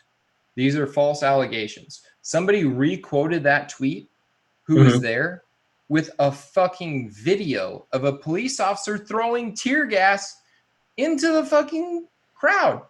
They This were literally just all sitting around listening to violins. Yeah, and then here And the comes the fucking, like you said, the Gestapo comes in and they're like, well, sorry. oh, you guys are Can't be defending here. this guy who like Can't be probably here. who I'm not gonna say one thing or another because I haven't educated myself on what happened with Elijah. No, here's what happened. Yeah, go ahead. I'll Yeah, tell you go what ahead. happened. I just it's fucking sick. So this kid's anemic, right? He's always Yeah, cold. yeah. And he's like one of the most, I don't even want to say this word, but like vanilla in the sense that like he's a nice kid. Yeah, he's He's just like your average run of the mill yeah, kid. and he was a black kid, and he again, I'm not saying vanilla, like whatever, It's not a race thing, guys. He was just an average ass suggesting the kid. color of his, yeah, he's just a normal kid. He's like you and I, like Whatever. except he's He's a black, normal kid. unfortunately. He played violin. And so he goes to a store. A store gets a call of like a suspicious activity, armed robbery. I can't remember the exact call that they got. So this kid's walking down the street. They stop him, and the kid also has like social anxiety. He's Oh, like great. not very good with people. He's very like Now introverted. he's anemic and cold all the time. He has social anxiety, and now he's been put Dude, in a very stressful situation. that's why he was wearing the fucking face mask. The ski mask that he was wearing is because the kid was known for wearing sweaters and shit all the time. So they Here, stop him, and then the body camera footage picks up when they've got this kid on the fucking ground, like saying like I'm sorry, and he's like, oh, okay, no, that triggered. Okay, yeah, I heard that audio or read the transcript of that. He's like, I'm sorry. Like I'm like, come on, I'm man, different. I'm And at different. one I'm point in like, time, he mentions like he's an Aquarius moon rising. It's like, yeah, he's just like, dude, I'm this kid is sorry. not a fucking criminal. Get him, and he's puking. And they're saying that he's on something, that he's on drugs. They fucking inject the kid with ketamine at the site, an anemic kid at the site. And that's what starts giving him like strength, because he's in an unconscious state. So and you can hear the officer talking about like, if you put your knee on his elbow and I put my knee on his ankle, he's not going anywhere. And they're like, this kid was doing push-ups with 3 of us on his back. Like, get the fuck out of here. You're making this kid lay in his own pool of puke. He's choking on his own vomit. And he's clearly a social anxiety. He has social anxiety. Like, you're making him, you're putting him into a fucking panic attack. And once you go into, as someone who's had many panic attacks, reason doesn't make a whole lot of sense. You No, just start freaking the you're fuck out at that point. You're because fighting you for don't know life. what's going on. You're Yeah, fighting for you're life. fighting for your life. And it's not like the kid was throwing punches. Like, He was just trying to get up and get some space. And so no wonder the fucking Gestapo rolls in because everybody's holding a vigil for this kid who was murdered for no reason. Because you, he was in this is another thing, wrong place, wrong time. But enough yeah, people in the community knew him and knew about him and like the clothes he wore because he's anemic and he's cold all the time. And Aurora, Colorado is not one of the warmest places ever. I bet at night weird. it probably gets pretty fucking kind of cold at night in the summer even. And he's out The there kid's the kid's bundled up. lying there screaming, "My name's Elijah McCain. I live here." Like, he's trying to reason with them, And and for whatever reason, they decide that he's on drugs, so that means his human life isn't valuable, which he wasn't. You are the motherfuckers that injected him with ketamine to try to fucking keep his heart going at the fucking scene instead of getting the goddamn kid in an ambulance and getting him where he fucking needed to yeah, go so he could survive. instead of calling dispatch and getting a goddamn ambulance out there, you just tried to take matters into your own hands. Fucking idiots. And now we're gonna roll the police in to silence anybody trying to show any kind of support for this kid. And then you're gonna lie bold faced to the public like we didn't use tear gas when everybody, it's 2020, technology abounds. Everybody has a fucking supercomputer in their pocket, and they're just And gonna immediate reaction is to film everything. So, like you guys have fucked yourselves. Like good luck, Aurora. Aurora PD, you've now fucked yourselves, and defund the police is coming your direction. and again, think about how many fucking good cops there are on the Aurora PD. And they haven't said shit. Think about, well, they can't, dude. They No, can't say yeah, anything. they can't because they'll lose their jobs, Think which is a problem. think about how many really true good people, like what we talked about last time. I have friends that are cops in Omaha that are, I know to their core, are good people, and they don't have a racist or hateful bone in their body. The But two that I know the best. But so they now, can't say shit because they'll but lose their job. and so now the ones who are fucking hateful, stupid pieces of shit have now ruined it for the rest of them. Is the same exact shit on the other side, just like you were talking about the 5%. I was about to say, like, here we go again, chat. Fucking The the fucking 5%. looters, the fucking looters that fucked it up for all the other ones that are genuinely good people wanting for change. It's the same shit on both sides, except you have Fox News on this side and you have CNN on the other side. And let's just demonize the shit out of everybody who That doesn't. disagrees with Yeah. us. It's asinine, dude. It drives me fucking What I don't get crazy. is fucking. We get trained. I said this last time. I'm pretty sure. Like we get trained in the military for if tear gas or any type of gas was to be released, but if the Geneva Convention bans tear gas. It's a fucking war crime to use tear gas in war. If two conventional powers go against each other and use goddamn tear gas, it's a fucking war crime. But for some reason the fucking police force across the United States was like, yeah, we don't give a fuck about that. Go ahead and give us all the tear gas that you can't use. And they're Yeah, just of out there course. just fucking hucking that shit willy nilly. And I'll tell you this: when I went through that part of basic training, and I went into the gas chamber basically, in order to know what that feels like and how to respond effectively and quickly to a fucking tear gas attack or any type of gas attack. That was the closest uh, point in my life that I've ever had in coming to a panic attack. And Yeah. I for the longest time was like, I'm not afraid of anything. I don't give a shit. So you fucking throw whatever you've got at me. It's not going to phase me until you can be like this until you get to a point where you're in a small ass room with 15 other dudes and you take your gas mask off and you can't get a fucking breath of fresh air to save your life and you're sitting there feeling like you're choking to death because every time you breathe in you immediately start coughing and your lungs get fucked up and all this shit like your tear gas. I'm not.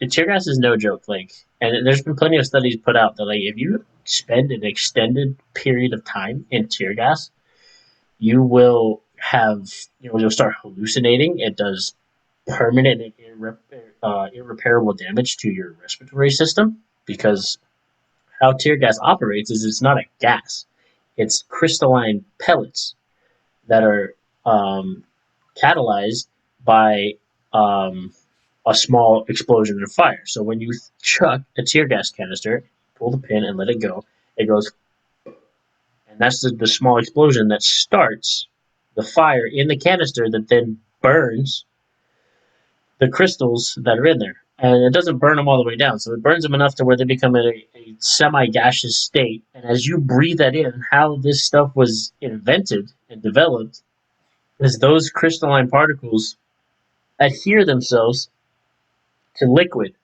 So any liquid in your eyes, the mucous membranes of your nose, your esophagus, and your lungs is what it sticks to, and that's what fucks you up. And your body's immediate response is to start producing more mucus and liquid in order to expel the disturbance from your body. But with that, that just exacerbates the CS gas, the tear gas, more. So, like, when you're out there hucking that shit as a police force at civilians, like, they don't, most of them don't come to protest or anything equipped with a respirator to counteract the effects of tear gas. They're out there with fucking handkerchiefs and t-shirts over their faces, which helps to a degree, but small crystalline particles are going to get through the weavings of whatever fabric you're wearing, and then you're stuck there coughing. And if the police force is some kind of smart, they'll throw it down downwind of them to where it blows towards the protesters. So if you're out there protesting, your best bet when they start chucking tear gas is to run. I've seen this before. I don't know how smart it is. Run towards the damn thing, towards the people Yeah. that threw it, and get out of it, or turn around and haul your ass out of the area. Because if you spend any type of time in there, you're gonna get fucked up, and it will fuck you up. The only thing you can do with that is just let it burn out and be done. Or if you fucking real ballsy type of person, you got some gloves, like fucking find a bucket of water or pour some water over that shit so it stops the burning. People in Hong Kong, that's what they figured out real fast: is drop it in a bucket of water, put a cone over it. That way, your Cones traffic I've cone seen. stops it from dispersing and just sends it one direction. That way, you can cap the cone. Yep. That kind of shit. There's some really ballsy people that just fucking kick them shits right back at the cops. I know. It's crazy, but yeah, tear gas is no joke, and like people are In like people don't understand. Like, oh, whatever, it's some tear gas. You just like cough and cry and whatever. It's like, go come here, go stand at that cloud and see how you feel. Yeah, no. And if you're at a fucking peaceful protest for Elijah McClain where everybody's literally just sitting there. It's like a goddamn concert. They're They're just on sitting. blankets with their pets, watching these What people play violin to honor a kid that died for was killed by you guys? killed by you guys and died for no reason. They're out there just remembering him, remembering his life, sharing memories, having a good time. Nobody's fucking going crazy. Everybody's like Nobody's doing shit, nobody's dude. doing dumb Everybody's shit. just sitting Everybody's around. sitting down enjoying the sounds of the violin, and then here comes a goddamn Gestapo because their fucking image is getting tarnished by letting you do that. Because Well, they're all butthurt that they did something wrong and don't want to admit it. and I'm sure some of those cops probably didn't want to be out there.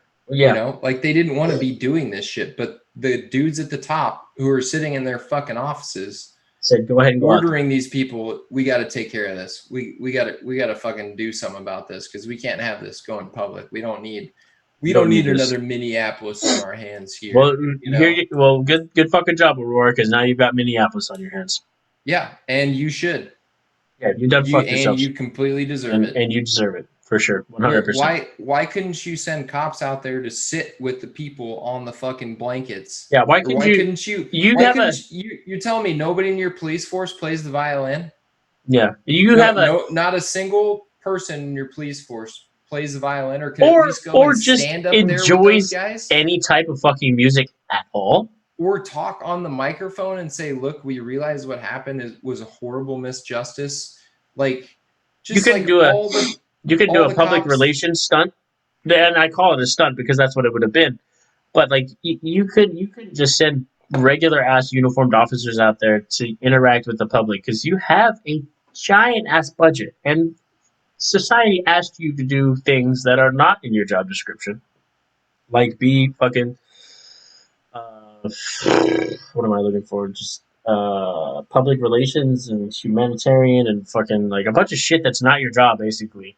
Um, mental health well, not even advocates, but mental health like fucking responders and shit like that. You couldn't just send some people out there to talk with the community and be like, hey, we get it, like we fucked up, We're sorry. we're sorry, enjoy your It vigil, sucks. Yeah. Stay here till 2 o'clock in the stay here, morning if you want whatever. to. We're not gonna fucking disperse you, or even if you need to disperse by a certain time, enjoy the vigil.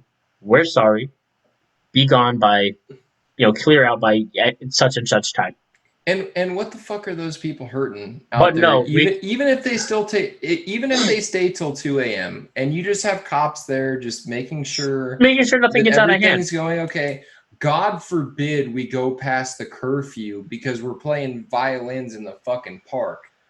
God forbid something like that would happen. Like, what a misjustice. Yeah. Like, But what no, a you gotta violation send of the out. law. You have to send out an army of fucking RoboCops to fucking throw tear gas and disperse people. And I'd probably just fucking start whipping your nightsticks out and beating the shit out of people for no reason. Anybody that was like, "Hey man, what are you doing?" Bah! Shut the fuck up and get out of here. Like, good job, Aurora. You've done fucking played yourselves. Yeah. No, I hope they continue to peacefully protest and Yeah. and At this point, everybody get change, everybody in man. that damn city better go buy a violin and fucking get a sixth grade music book and learn how to play that shit. Start walking the streets with a goddamn violin and playing that shit over there. I don't give a fuck if you're playing Mary Had a Little Lamb. Dude, Just go out there and go play. out there and play the goddamn violin. Just And go then out if there they and still play. want to fuck with you, be like, oh, well, now I can't fucking. This is my freedom of speech. I'm out here just fucking playing music, bro. You're gonna take my violin and smash it? No, you just can't be in a public place. You just because we have curfews and stuff. Outrageous. The coronavirus, apparently. Eat dicks. Eat all of the dicks.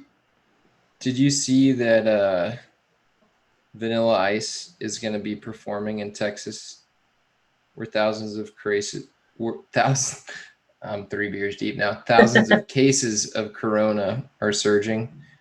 We didn't have coronavirus in the 90s, the rapper said. He's throwing a 4th of July concert. Fucking dumbass. Dude, look at Vanilla this guy. Ice being Vanilla Ice. He's like, Vanilla Ice is doing his best to look, bro, try and stay relevant after his one hit wonder. We didn't have this in the 90s, all right? So we're good. We're good. We're probably all immune anyway. Vanilla, you do know that it is 30 years since then, like 30 plus years. Like, you might not have had you might not have had the Rona, but you sure shit had other stuff that was you less probably dangerous. got a pretty long history with drug use. I mean, I don't want to like cast aspersions on the guy, but like you might not have the most healthy immune system. Yeah. If you yourself catch the coronavirus, like who's the guy struggling to stay relevant after ripping off a guitar riff from Queen? Yeah, exactly. Ice, ice, baby. Corona, baby. You gotta be on ice. Here it comes. Go down there. Fucking, we'll see you. We'll see you in the cold storage unit at the county coroner's office. Yeah, you'll be iced, all right. Like, dumbass. Oh, here it is. Vanessa Guillen popped up on. Oh shit! I don't know what now. New update. Said one of the suspects tied to Guillen's disappearance from the Fort Hood Army Post died by suicide in April. Or no, he died by suicide Wednesday morning. Yeah, they mentioned that. Yeah, that's what Ed Nuts was saying. Ed Nuts said earlier. They went to go question him, and he said, "Nope, see ya." Dude's dead now. Oh, there's your fucking guilty party. That give you one guess as to what happened there. Fucking shoe fits, wear it. Fucking people, dude. People fuck everything up. Always. It's the beginning of time. Nothing new, man. Humanity came around and they said, hey, this is a nice thing. What would happen if I fucked it up? If I tried to get rich off of it. Yeah. which is what literally everyone has said basically since the beginning of time. Pretty much. How can I monetize this? Dude, What's going on in the world that you want to have us talk about? You want to hear our slightly inebriated takes on what you think is important? Or throw it anything at you've me. seen, just hit us with it. You want to have us talk about? You got your iPad. I can hear your iPad in the background. Slightly inebriated on what you. Oh, that's the wrong way.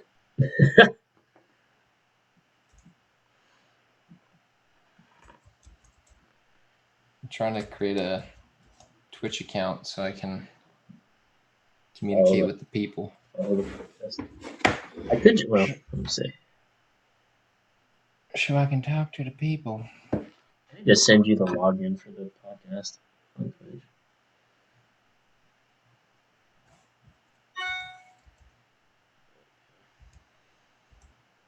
If you guys don't have it, then we'll ramble on about some other bullshit or Oh, we'll keep going. just end it. I don't know. We're on a good roll, honestly. Had some good. No, we've had dude, some. I ain't got. I just poured a glass of whiskey because I'm done with the beer. I mean, we've had some good rants about some stuff, so we'll keep going. If you guys want us to keep rolling, we'll keep rolling. I'll take it a half day at work tomorrow, so I don't really give a shit.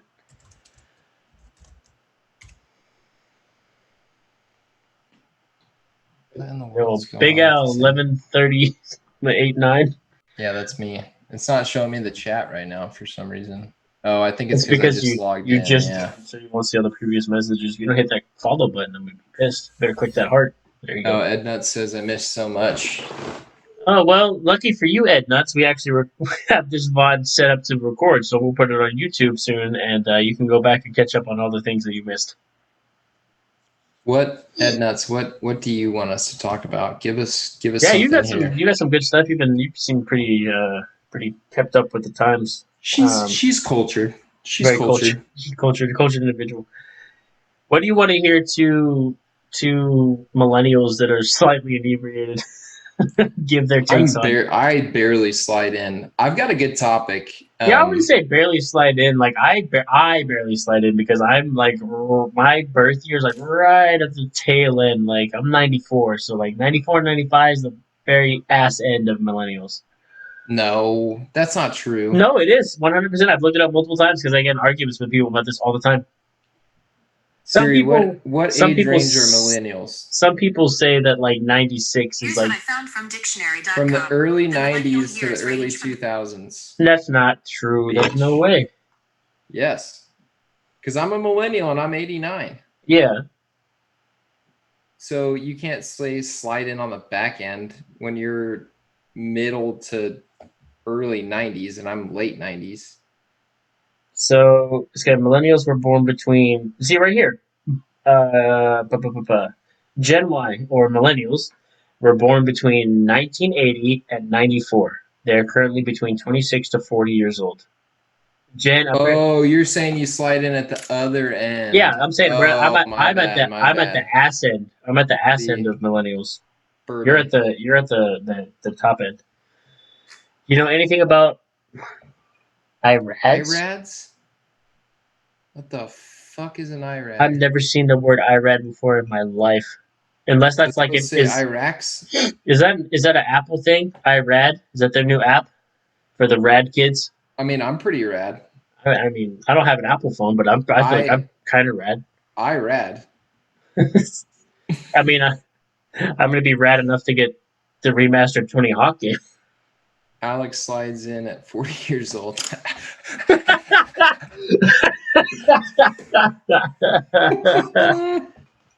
Oh, LRADs.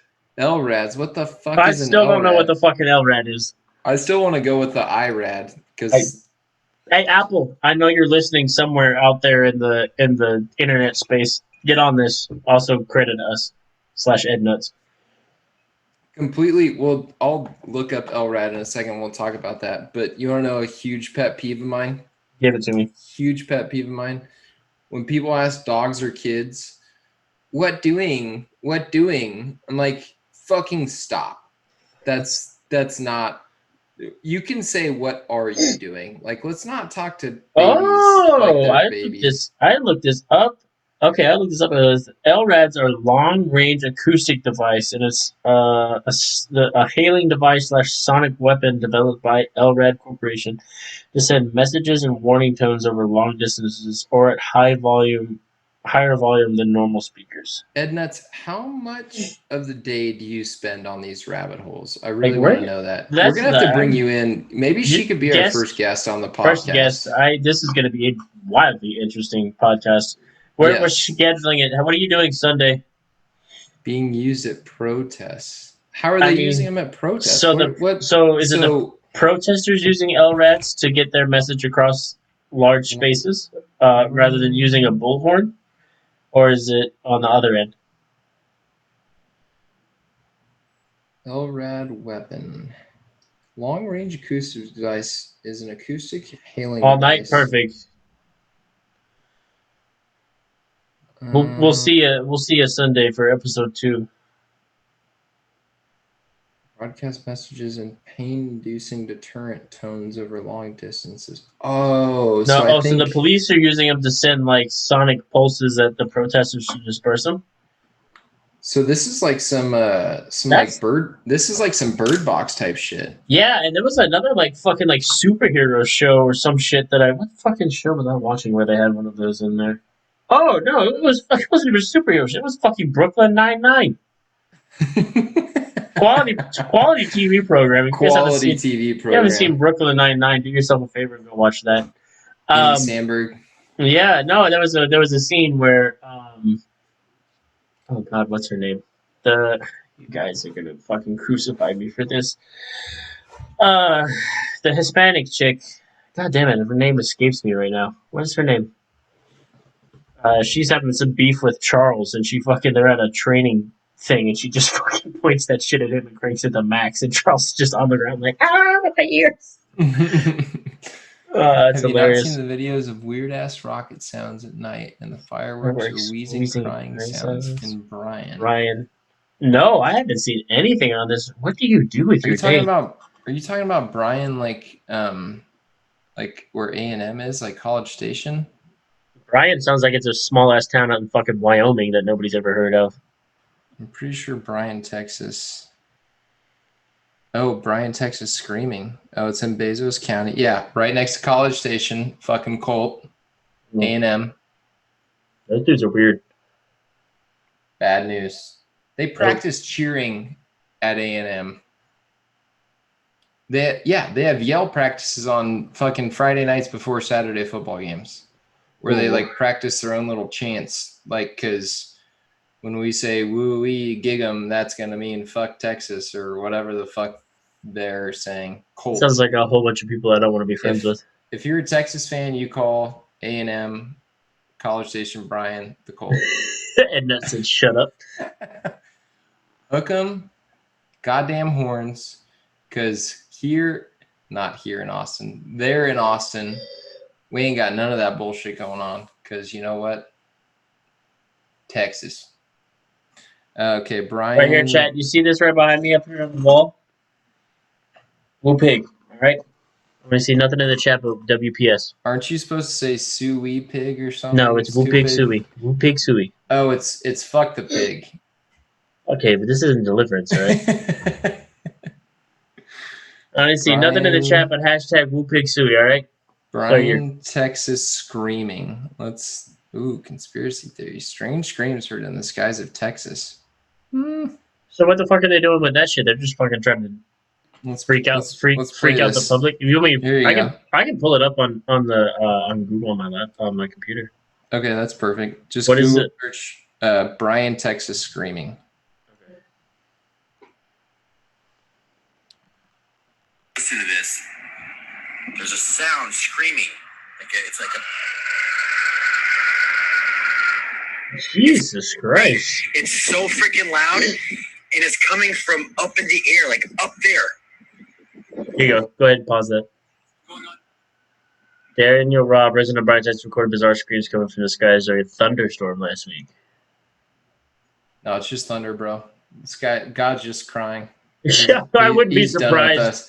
I He's wouldn't be just like, surprised. yeah, come on. All right, good video. Way to go. Website. Maybe this one works. Here we go. Listen to this. Throw tortillas at a football There's a game. sound It's screaming. like ass. Like Yeah, it's like we know. A&M's not good at football. It's like a scream. It's so Go down freaking to loud. that next video. Yep. And it's coming that one from there. up That's in one the that I air, like played. up there. It's been going on now. What What is the that? fuck?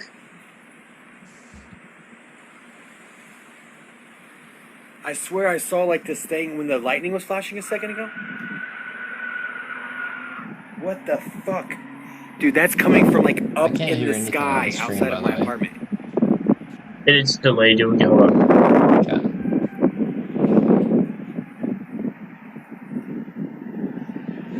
Chat, you can hear that, right? You should be able to. I've got the mixer saying you can. Listen.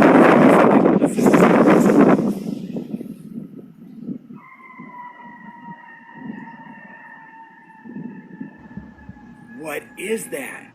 That's wild. I couldn't hear nothing. Huh. Hopefully you guys can hear it. Yeah, the desktop audio's on and everything. Huh. Weird. No, okay, alright, so yeah, that's strange. It's either it's either they're testing the LRADs or fucking chupacabras out there in Bryan, Texas just fucking shit up.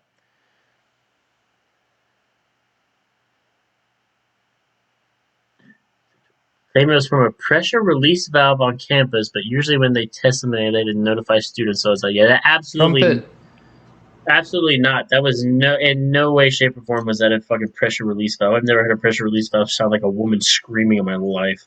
Spaceman says, "Have you heard a trumpet in the sky? If not, give that a try." I have heard something about that. They've debunked that one already. That's not for real. Wasn't that shit in like Hawaii or something?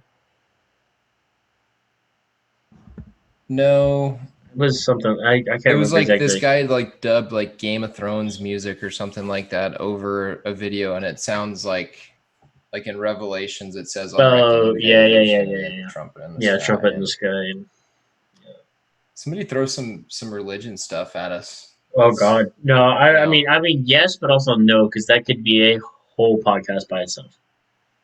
Well, I mean, just one little tidbit. Taste. One little taste of something. A little tasty taste. Don't get us started, dude. You got a religion major and a fucking preacher's kid, dude. I can go for days on that shit. So I'll throw one out there real quick.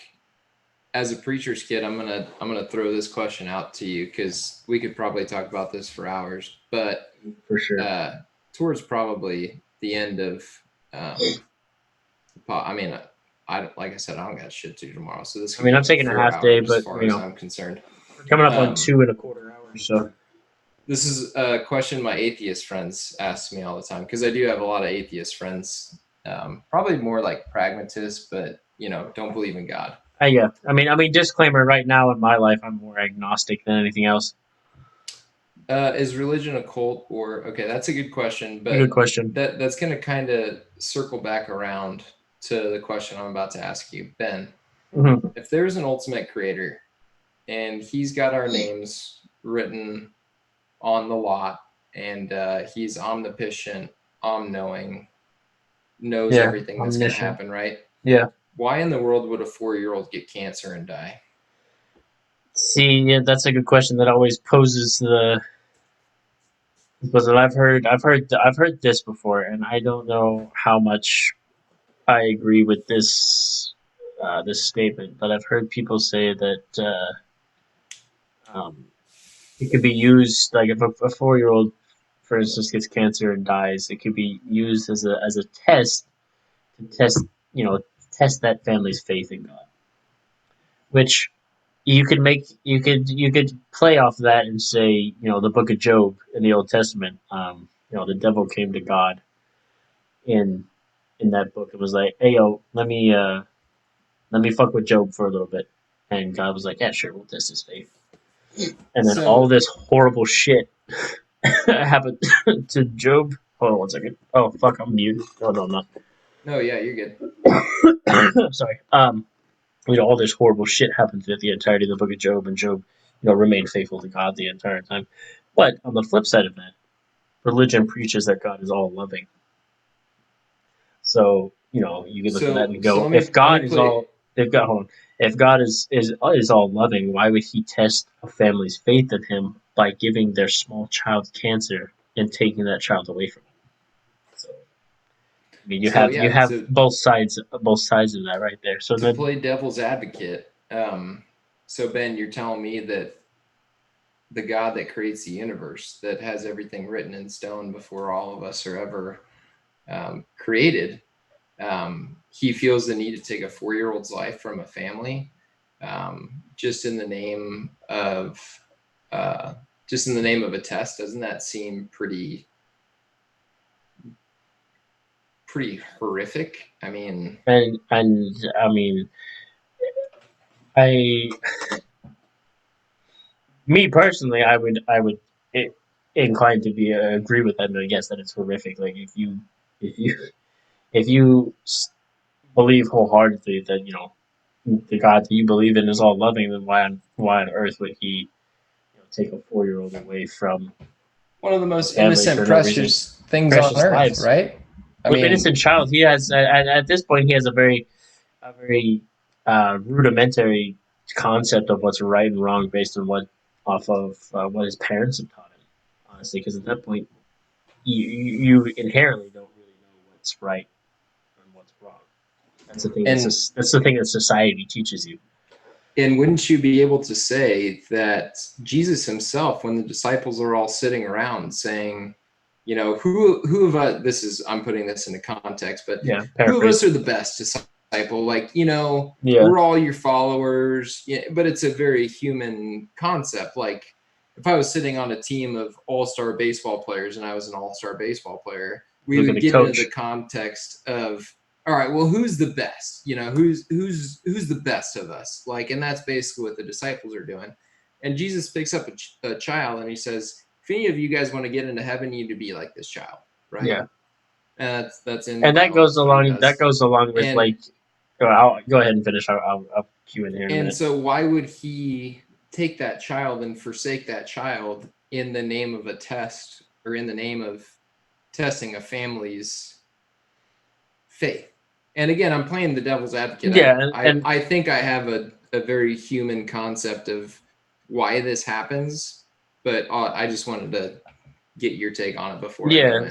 So I think that a lot of I'll say Christian-based religions, so Catholicism, Protestantism, um, and anybody that believes in like the Judeo-Christian God, will say that up until a certain point, if a child dies before they truly understand, right from wrong and what sin is, and they know in their mind when they do something wrong and have a firm grasp of that, the kid's still a blank slate. Like, he's still pure, basically. Like, if he dies, he's not going to go to heaven and God's going to be like, oh, you fucking took a cookie out of the cookie jar, straight to hell with you, small child. Like, that's not what's going to happen.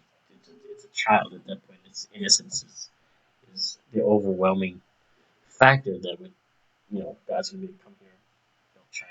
You get to go. You get to come into heaven because you, up until this point, have no concept of good or evil, right and wrong. Mentally, you can't grasp that. So I I don't think if you subscribe to the the thing that is preached that God is all loving, I don't think you would believe that He will give a 4-year-old child cancer just to test a family. if I may interject, Go ahead. because again, that's a question that I fielded from atheists, and the answer to my question is always, I don't know, man. I don't know. Yeah, Like, the exact. And here's the thing: is Like I'll thank God sit here I'm and say what I've said, but and just to play devil's advocate and facilitate discussion. But in all honesty, who the fuck knows? exactly. And I'm not saying that you're wrong because I Right. think you had some very logical answers within your statement. But what I think it all boils down to is the fact that free will has to be a component of humanity. Mm-hmm. Because if not, God just would have created a bunch of little AI robots Well, to and then follow him. at that point you get into the theology of and the doctrine of Calvinism, where everything is preordained and predetermined, and God's already had everything written down, and everything is going according to His plan. And at this point, why does it even matter? Because no matter what you do, God has already written down that and preordained that you're going to take this action at this point, and he's already looked at the entirety of humanity from beginning to end and been like this person, this person, this person, this person, this person, heaven. These people, shitheads, hell. I listened to a lot of people in Bible school that were Calvinists that really did truly believe that the day you're born, you're either on this list that goes to heaven or you're on this list that goes to hell. And I'm And like, I well, can't get wait a behind minute. that. So I like, wait a minute. Let's really take a look at that for a second. So God deals you a hand right off the bat that is unwinnable. and you're yeah, So that'd be like sitting down to play a game of poker, and you get knowing dealt a high that card too, and that you're that'd be fucked. like sitting down to play a game of poker, knowing that that person's going to get first, that person's going to get second. So all these people are going to finish in the money, and then the rest of us over here are just fucked. Yeah, so what's the Like point in even playing the game? what kind of creator would launch me into this world knowing that I'm fucked from the very get go? Yeah, like I don't know That's what that's Calvin that sadistic. yeah, I don't Like know what that's Calvin was thinking when he came up with that whole doctrine, but like but that ain't it, but bro. but going back to what I believe, right, Yeah. is so free will has to be a component of humanity, right? Unless faith is completely taken out of the picture because God creates a bunch of little AI robots that are just designed to follow and worship him.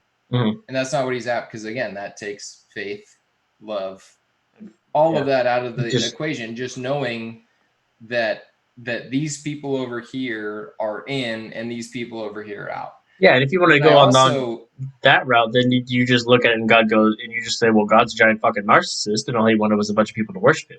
why the fuck wouldn't I just rob and plumage and do whatever I needed to do, knowing that when I was born, if I'm not on that list, then why the fuck does it even matter? Yeah, like Like, that's I'll just why I do can whatever the fuck I want to anyway, yeah, no, it because yeah, no, I get I'm that. out Like of the equation. yeah, so when my dad was a pastor, um, but it feels like a lifetime ago. Um, he did I want to say a short series on Calvinism, and when I sat there in the sanctuary and listened to him speak and preach about that, I was like, what in the hell? I was like, what is this? Like, why? Yeah, his thing was like basically Calvinism isn't right. Like his whole thing is like, well, we're saying like, what's the point? Like, if this is how it is, and God was like, here's humanity beginning to end. These people are on this list coming to heaven. These people are on this list going to hell. Like, why even try? You've And you've why would you you've create the list in that way anyway? yeah, like you've literally Like, why you've would you you've still given free will to the people, and now you basically just looked at it like this is the giant experiment just for shits and giggles. just to be a fucking narcissist Yeah, in the just to be sky? a Which, narcissistic okay, dick. so to circle back to the why do 4-year-olds get cancer question, because that's like one thing that when I was really coming up and really starting to, because I like was born into a religious family. Mm-hmm. For a long time, I was like, I go to church, I say the prayers, I pray to God every night, like, but I don't really have like that connection. I don't really have that understanding. Mm-hmm. And then as I like grew up, like all these questions, like, well, can God create a rock so big that even he can't move it? It's like, well, that's kind of a good question, but that's a very simplistic like Yeah, mindset it's question. super But simple. Look at it it. always, for me, it always circles back to that. Why would a 4-year-old get cancer and die? Because that I've known 4-year-olds that have got not known personally, but You heard of. have had good friends who have lost family members who are of the 4-year-old age. Mm-hmm. So anyway, you create this system in which free will exists, right? So you can't create an AI robot because that takes faith out of the equation. So that's not what You've taken that's faith not and free that's will out not of the equation. that's not what he's after, right? So then you introduce humanity in the mix. And just like I've been talking about all night, humanity fucks everything up that it touches. So somehow, some way along the way, we've created preservatives, we've created Medicines. medicines, what's the other word I'm looking for?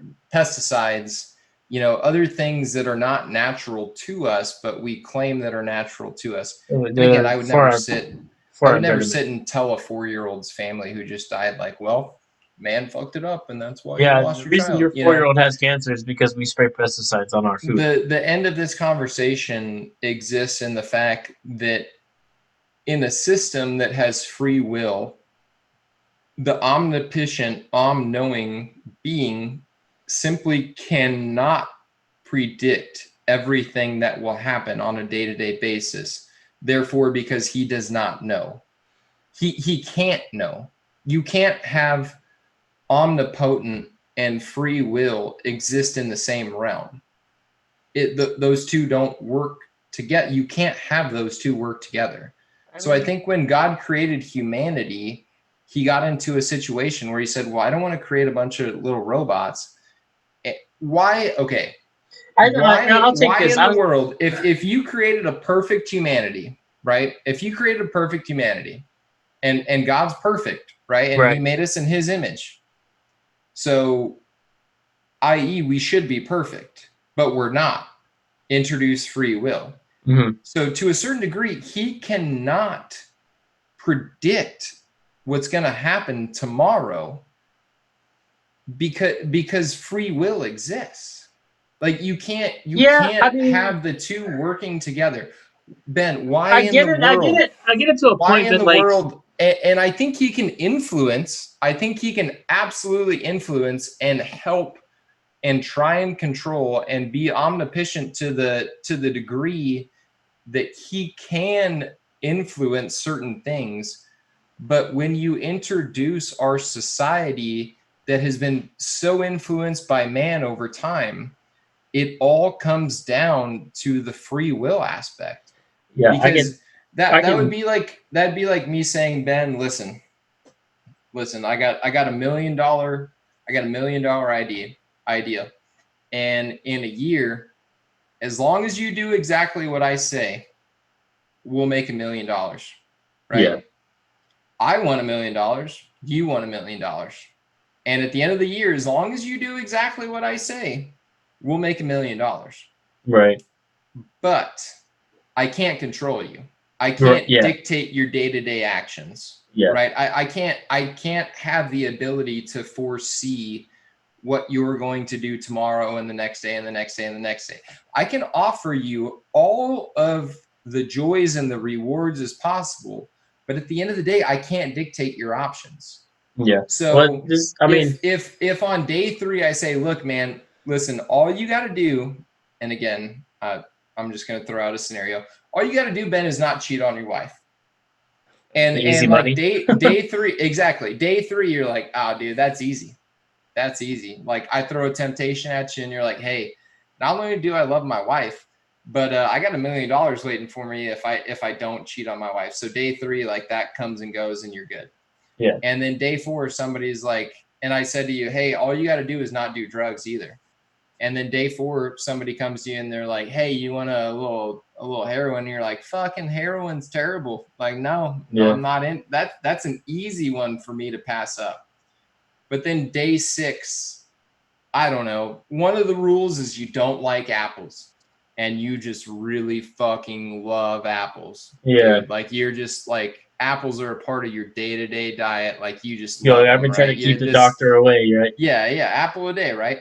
And then day 4 comes, and I'm like, Ben, just don't eat those apples, and you're good. I'm making a reference back to Eden. Garden of Eden, yeah. I see what you did there. You ain't slipping that one. And then you're like, well, I know Alex said that I can't eat apples. And and still make that million. But day 3 and day 4, I abstained from what he was asking me for.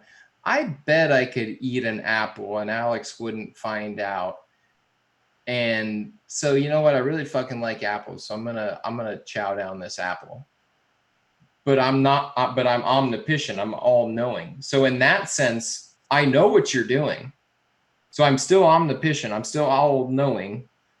But by the same token, I'm watching you and I'm like, Ben just fucked himself out of $1 million. Yeah. He just fucked himself out of $1 million. Because I can't control what you do on a day-to-day basis. Right. Because you have the sense of free will. Because I don't want to create a robot and have that sense of faith being taken out of the equation. And that's exactly the relationship that I think God has with humanity. He can influence us. He can tell us what to do.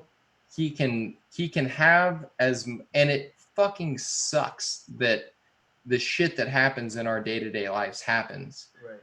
But I'm a firm believer that everything shitty that happens in our life all comes down from the fact that humanity is shitty and we fuck up everything that we touch. And at the end of the day, when you introduce free will into the equation, you can't have that harmonious Garden of Eden type situation. Yeah. Adam and Eve fucked it up in the Garden of Eden. Yeah, they fucked themselves. But I'll say this, like on the other, I guess the kind of flip side of that, you can. I think that you can have an all-knowing, omniscient God that still gave humanity free will, and He knows everything that's going to happen because He's all-knowing. He knows what's going to happen, and He knows that yes, humanity has free will, and He knows that like, okay, this is going to happen. But I feel like He doesn't intervene in that because He still wants to let humanity have that free will. Like yes, the reward at the end of the line is you get to go to heaven, or whatever fucking afterlife you believe in. But I feel like I think that you can still have an all-knowing, omnipresent, omniscient God that still allows free will to happen because he doesn't feel like he needs to be involved. Like he's not preordaining everything, but he's still letting it ride. So I live a good life where I try to be as good to people as possible, right? Yeah.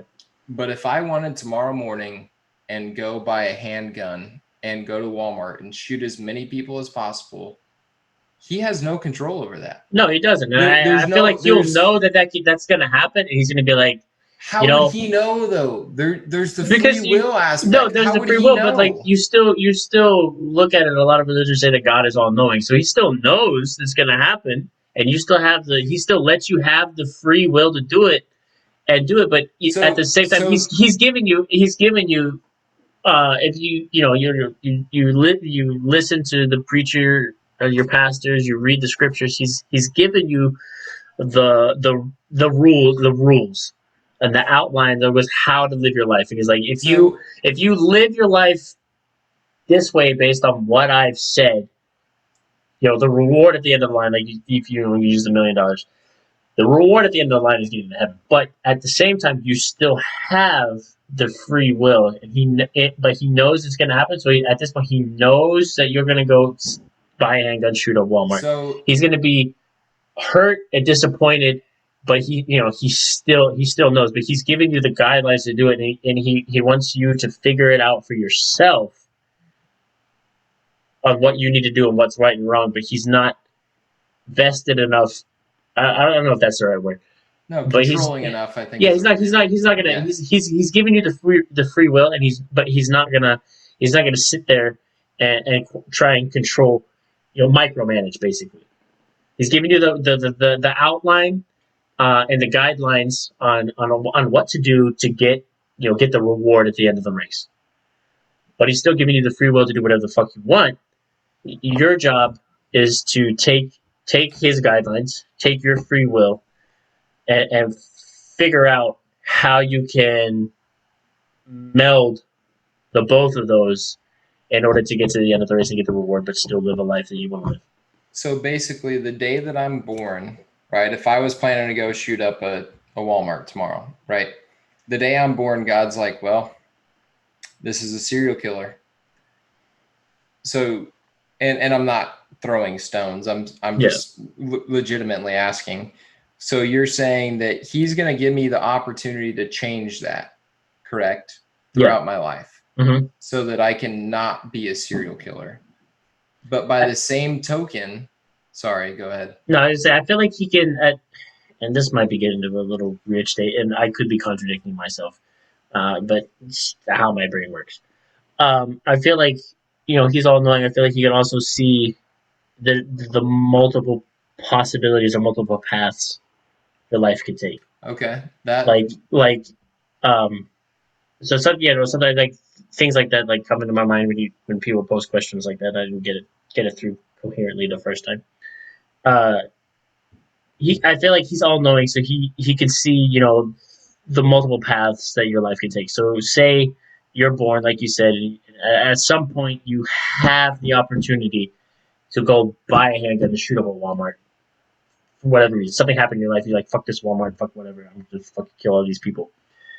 But you get to that point where you have the crossroads, and you can either take the road that takes you to the point where you go and shoot up everybody in that Walmart, or you take the road that you don't do that and you sit down and have a logical conversation with yourself and weigh the pros and cons, or you take the third option, which is like absolutely fucking not. I'm not gonna shoot this Walmart up. Yeah. So you get to that point. He's giving you. I think this is what I was trying to say. 45 seconds ago. You get to the point where you come to that crossroads. He's giving you the guidelines and also the free will. And at that point in time, it is up to you to figure out, given what he's giving you the free will and given the guidelines and the rules, that if you subscribe to any religion, or some Judeo-Christian religion, since we're on that topic, these are the guidelines and the rules that the religion has outlined for you. You're at this crossroads. Take the rules of society, the rules of the religion you're subscribed to, meld those with your with your free will, and decide your course of action. So at that point, God knows, here's the three options he has. Maybe which one is he going to take, and then go from there. No, that makes sense. I like that idea, in the sense Brendan's blowing up our phone about. Yeah, I got it. Phil, thank you for the follow, brother. I appreciate it. Anyway, Phil, we get to a point where we can wrap this up, because I want to get to Edna's comments. She's been waiting for a minute here. Yeah, no, I was just gonna wrap it up and say that I think we're saying the same thing, that at the end of the day, free will exists, and that he maybe can see every possible option for us to take. We get what we get with each other saying. We both come to this point and gone this way in our way of thinking, and come back around, and then like, now we're here. We get to the same point, but we both have thought about it in a different way. Phil, don't talk about my mustache like that. Okay, Edna, sorry, I know we got really deep into that, and when we do a podcast, I feel at some point we will do a podcast based solely on religion. And if Wolverine Blades, if you're still in the chat, I want to bring you in on that one, because I feel like that would be a really a good talk. But so Edna said, and not only is Ben's mustache definitely very cultish, it's very cultish. He's a Marine, so this is. I had to go do Marine Corps things the other day. Influenced him to bring in. No, I had a whole beard, and I had to go do I had to go do Marine Corps things. So this is the only facial hair that I'm allowed to have. It's like you play for the Yankees or something. They're like, the chin stuff, nah, all right. But you can grow a mustache. Yeah, no. So I've got the mustache, because we're still stuck in the 50s, and it's like, mustaches are good, but your Sunday shoes. Put on your Sunday shoes. But no, I'm growing the rest of this out. Edna, we got really deep into that, but your comment right here. My cousin's a doctor in New York. Used to be super religious. Now being a doctor is an atheist. Says, how can you rely on prayer to save someone and call it a miracle when we're working our asses off doing what we can to save people's lives? And here's what I'll say about that. If you want to believe in any type of religion or like this. And this is here's a little background. I used to debunk, not subscribe, not believe in the theory of evolution.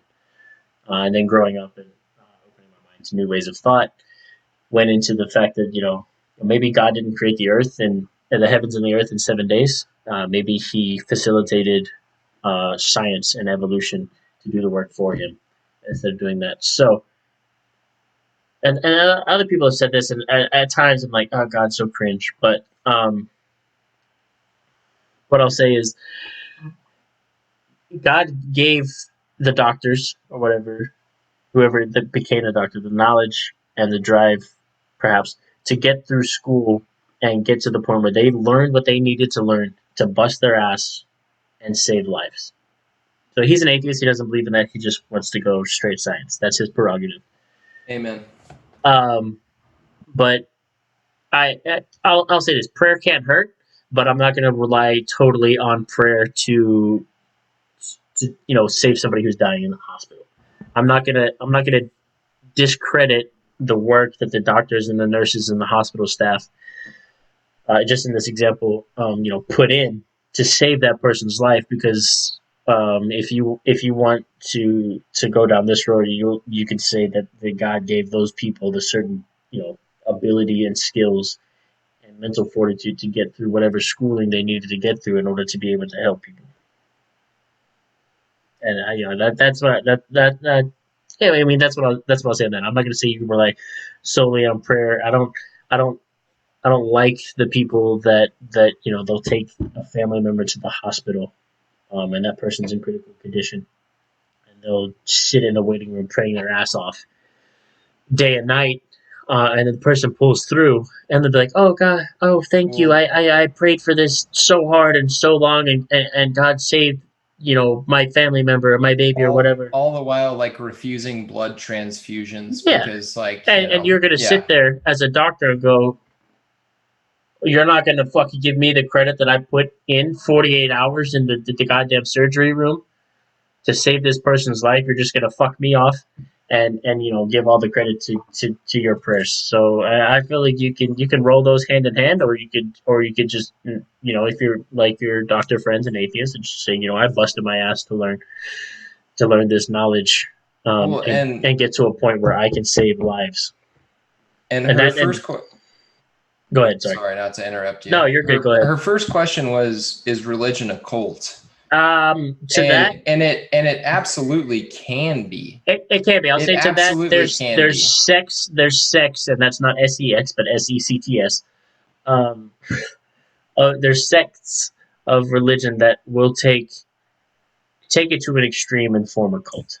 Scientology, I will give you. Yeah, we'll both give you as a cult. Mormonism, we'll both agree, is a cult. They got some whack ass fucking ideas. If you're a Mormon, sorry, not sorry. You guys are weird. Well, and it's not the fact that they all rebut a little bit on that, because I do have good friends that are Mormons. And I've had friends that are Mormon too. But I went to a Mormon service. Sorry to interrupt, but like, Mormon service is fucking weird, bro. Well, there's a second layer of the Bible that was completely man-made, that it's like, oh, I saw these visions, and it's very cultish. Like, it is very cultish. And the idea of like a Jesus following is somewhat cultish, in the sense that we all follow this guy, we all believe what he said, blah blah blah. Yeah. But he had no personal gain from that. There was no financial gain. In fact, he died a pretty horrific death preaching what he preached. Poor shit, too. And then we came in and started splitting up the churches into different denominations, because the Protestants wanted the cross on the right side, and the Presbyterians wanted the church on the right, or the cross on the right side of the pulpit. Even before that division, you want to get into shit like that. The reason Protestantism came around is because Martin Luther, not to be confused with a civil rights activist, Martin Luther, back in his 95 Theses, did not agree with the way the Catholic Church was running their ship at the time. They put out basically a propaganda uh, spew that every time, this was their catchphrase basically, is every time a coin in the coffer rings, a soul from purgatory springs. So basically, at that point, that was their shit. I'm not even lying, dude. I did a lot of No, history. I know. Yeah, I did I'm a lot somewhat of fucking familiar. historical research into this because I was like, what the fuck? So basically, So just at give that more point, money to the church, and you're at going to that save more point, people who have already died. The Catholic Church was like, give us your money, and your relatives will get out of purgatory and go to heaven. And Martin Luther was like, what in the sweet and holy fuck? He didn't say that, but what in the sweet and holy fuck are you guys doing? This isn't what Jesus said. Jesus did not walk around going, give me your money and I'll save your relatives. So Martin Luther was like, hey, yo, Catholic Church, this ain't it, bruh. And went to the damn cathedral. This is where my not lack of knowledge, but data dump happened. I don't remember what fucking cathedral he nailed this to.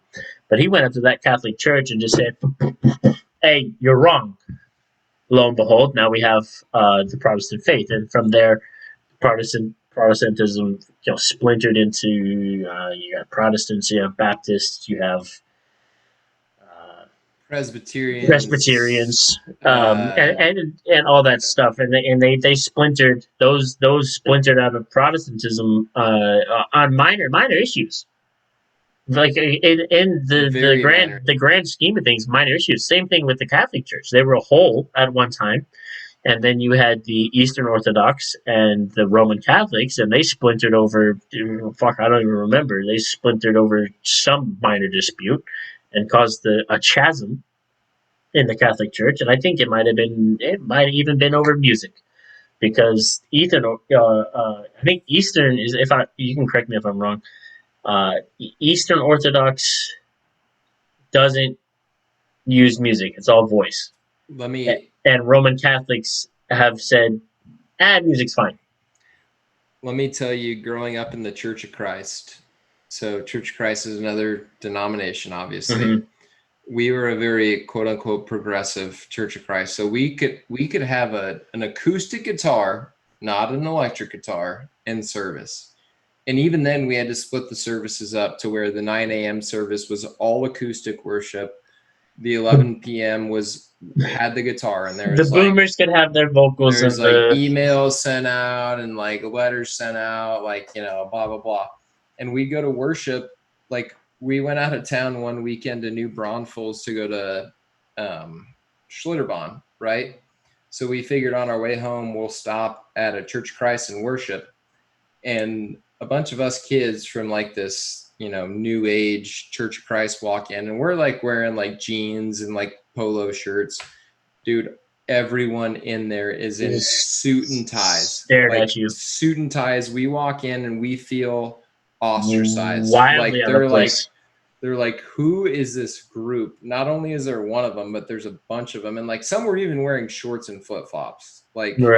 We're out of town. We're high school kids. We're just trying to get some Jesus in our lives. We're just trying to go worship, And one of these kids starts clapping in the middle of the first song. Oh, no. And I shit you not, every fucking head in that place turned around and looked at us. And we're all like, hey, no, no clapping, no clapping. And I reflect on that as I get older, and I'm like, okay, Jesus washed the feet of a prostitute. And we're gonna start chastising over someone who comes to church in flip-flops, right, and cargo shorts, and when we're on a mission trip to help those in need. Yeah.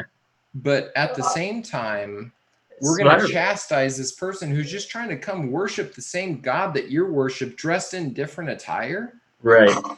And this Jesus is wore sandals, bro. Yeah, this is where I'll get into the fact that I now don't subscribe to any religion at all, because non-denomination gang. I don't even know if I would go that far. I'm just no, y'all are gonna fuck it up no matter what. And the other thing, just because Church of Christ, it fucking reminded me, because I've had some Church of Christ friends. I think it's Church of Christ is they say you can lose your salvation. right? Is that Church of Christ? Absolutely. Yeah. So like you can lose your salvation, then have to come back and be resaved. And at that point, I was like, no, no. I feel like Well, once they saved, once in this, once saved, always saved. You did, you felt, and for those of you that don't, aren't religious or whatever, or anything like that, it's usually described as you feel a tugging, or you feel it in your heart when you're ready to be saved. And then you go. A lot of churches have process that you go through, but basically the be all and end all is you feel in your heart that you at this point in your life are ready to accept Jesus as your savior. For me, at that point, when you get to that point, I feel like bam, you're saved. You don't have to do the baptism. The baptism is just a public display of your inward feelings and acceptance. So my thing is, once you've hit that point, you really can't lose that. You can maybe fall off the trail, fall off the wagon, if you will, and get to a point where you're away from grace, basically. But I don't I've think got a you'll good ever get to the point where you totally lose salvation and Jesus like forsakes you and you have to come back around. I've got a good story about that. So Church of Christ, they believe that you have to actually take place in the dunking and the coming back up of the water to be saved, right? Like you have to physically be baptized, right? Because it's And a symbolism of washing your sins away. we were in a Wednesday class and we had 3 kids. So the church also says before 13 you can't be baptized, right? Yeah.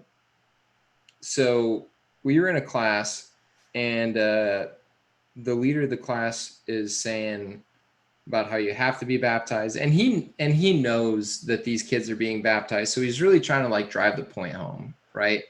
And he's one of my best friend's dads, actually. Mm-hmm. And we're sitting there and I'm like, so you're telling me if you don't go through the physical actual process of being baptized, and by the way, I didn't say this as a sophomore in high school or whatever, Right. anyways, by the way, you have an age restriction on this. Yeah. So so you're telling me that if you don't actually take part in the baptism, you go to hell? And he's like, well, yeah, that's right. And I know that these 3 kids who are 13 on my left are going to get baptized this Sunday. And I'm like, all right, let me put this on you. You're a smart ass 13-year-old. So I've been cynical about this shit since I was young, dude. I'm like, let me put this on you. So say these 3 kids, and it's like Daniel and Joe. It was 2 girls. No, another Daniel. Daniel, and there's 2 girls. They all get in a car on Sunday, and they're going to church, right? And they're going on their way to be baptized. And a drunk driver swerves in their lane and hits them head on, and they all die in the car crash. That means they all go to hell, right? Because they haven't actually gone through the process, although they were on the way to the church to indulge in the process. He's like, well, that's what the Bible says. Fucking like, where? Point to me the scripture that says that. Did you really just say, like, these kids are on their way to church and they've already declared that they want to be baptized, but now you're going to say that since they haven't actually taken place in the process, the human process of going, we had a jacuzzi up on stage. So since we haven't gotten the jacuzzi and gotten dunked underwater and come back up over water, now they go to hell? And he was like, yeah, that's what the Bible says. See, that's why I said, in time, I was like, you know what, dude, this is dumb. Yeah, like, that's why I said that, like, when you get, it's cultish. Yeah. No, it gets to that point where religion gets cultish. That's so stupid. Yeah, no, that's why I said you get to the point where you feel in your heart or whatever, in your soul, that you want to be saved, and you are at that point of acceptance. That is the point when you're saved. The rest of it is just an outward expression to the rest of the church that you have, that's what you've done. So, like, honestly, after that point, the rest of it's frivolous. Yeah. No, dude. You gotta go under the water. So You if gotta you go under the water in the jacuzzi up on stage. sorry, and, Chad, if you don't be get brought dunked in back it, up if you don't get dunked in a jacuzzi by a pastor, you're going to hell. Sorry. straight to hell. Sorry, guys. Sorry Tough. to let you know, but Tough. that's where it's at. Doesn't matter that Jesus says the greatest of these is love. Right. You know? Yeah. Fuck all the rest of that. Yeah. Yep. Anyway. Bring a Muslim brother in. Spaceman, I would love to. Spaceman said I'm going to hell. Spaceman, I would love, honestly, when we get to whenever we do, because I do want to do a podcast dedicated solely to religion, because you've got the religion majors or religion studies major, a preacher's kid, and Wolverine, who's a devout, whatever religion he is. He goes to church every Sunday. And you, as a Muslim, I would love to have It's just like all of these different opinions and viewpoints brought in together in a podcast. I feel like that would be very interesting. It's just like politicians in the sense where one side's going to say you got to do this and the other side's going to say you got to do this, and the rest and of then us are somewhere in the middle is where the you're truth, because again, man fucking sucks, dude. Yeah, I was about to get to humanity fucking sucks. Disclaimer: I'm young and stupid. Don't discredit yourself like that spaceman. I have very limited interaction and knowledge of the Muslim faith. So anything that you could bring to the table in that discussion would be great. And we all circle well back received. to the same guy. Yeah, basically. We all circle back to the same guy. Getting back to Ed Nuts again. I'm sorry, we just keep fucking leaving you in the dust. Have you seen Waco? No, I have not yet watched Waco on Netflix. I've heard a lot of things about it, but I have yet to sit down and watch Waco. I think it's from what I've heard, it's a very interesting watch. Dude, that's on my top list of things to watch on not Facebook. maybe Facebook on Netflix, yeah. So maybe Netflix. Maybe Alex and I will plan out a night off of podcast where we both watch that and then come talk about it later. We could definitely do that. Absolutely. At that point, now I'm gonna feel like I'm doing work. I'm gonna have to like have a notebook next to me and fucking write shit down while I'm watching that. You guys are gonna have to start donating. You're gonna have to start donating. There he goes. Alex is panhandling. Alex is panhandling in the podcast. I'm a salesman. God damn it! This is what I do. Oh, Jesus! All right. If I'm gonna work off the clock, I gotta, it's gotta be worth it. So maybe it's gotta be worth it to him. I just enjoy streaming. I enjoy doing this the podcast. I enjoy streaming on Fridays and Saturdays and Sundays to fucking the regulars that come to my shit. It's just interaction. I love it. Spaceman, we take Bitcoin. I have a Bitcoin account. I don't, but I would prefer that right now. Bitcoin's down, so I don't have a Bitcoin account, but you can send it all to Alex, and we'll divvy it up from there. I'll probably get. All right, we talked about religion long enough. It was a long religion talk, and that's just a taste of what's gonna happen. I feel like that podcast is gonna be like fucking 5 hours long. Dude, yeah, I could go on for days. Do you take broke college bank account? What? I'll take pennies at this point, bro. I will take 0.000000001 of Bitcoin at this point in time. It'll all line up eventually. Yeah, we powered through that most recent hour. Holy shit, we're up to 3. I know. Watch it before you do the religion podcast for sure. Okay, all right, sounds good. Yeah, before we plan out when we do our religion podcast, we'll sit down and watch Waco. And religion can be very cultish, dude. It's for sure. There's points and sects, like I said earlier, that are super cultish and they're very dogmatic. And would you guys ever get into the paranormal? Absolutely, dude. I have some experience with the paranormal, and I have a lot of experience with the paranormal. And I lived in a haunted house in Texas. I have experience with maybe not paranormal exactly, but I have experience with possession, so I could bring that in on both of those podcasts. Actually, possession? Yes, for sure. I Have will. you seen somebody that's been possessed? I don't want to give any spoilers away because I'll use that in the in the religion the podcast when we get to that episode. But yes, Well, that's gonna have to be two different. it would. Have a fair share of the paranormal. Yeah, I'll get into that, and I'll tell you this just as a little precursor to that. It is not fun. It is absolutely not fun. Now, great. Given that, I still watch possession movies all the time in the horror genre, and they scare the absolute bejesus out of me every time. But yeah, I'll get into Was that. that I'll was tell that you. being a preacher's kid that you Yes, saw sir. the paranormal? Yeah. Yes, sir. I will get into that story. That'll be a good story to Do tell. you think it could have been like a mental health thing or like a bipolar disorder or No, like? no, because the way God, I don't want to give any spoilers Well, no. because I mean, it's such we a don't good have to story. like. It's I mean now looking back on it, it's a really interesting story to tell. But just the way that atmosphere felt, it's I'll do my best to describe it, but given given how the atmosphere in the building changed when that happened, uh, yeah, it wasn't a mental health thing. Gotcha. It Yeah. No. was I believe it. it was crazy. So, and just a little bit more to go on with this. Me and the wife were talking about it the other day. Like I being the way I am now, I'll say I'm more agnostic than anything else. But given the fact that I experienced that, you can't experience something like that and recognize and say, well, if this is the case and you know that actually happens, so demons and hell is real, you can't deny the flip side of that and say that there's not a good alternative. So So I one can't exist without the other. absolutely. I'll So tell you there's a kind of teaser. like a sidebar, kind of a teaser also. I went to school, Bible school, with a girl who was an atheist for a long time, and then she started working.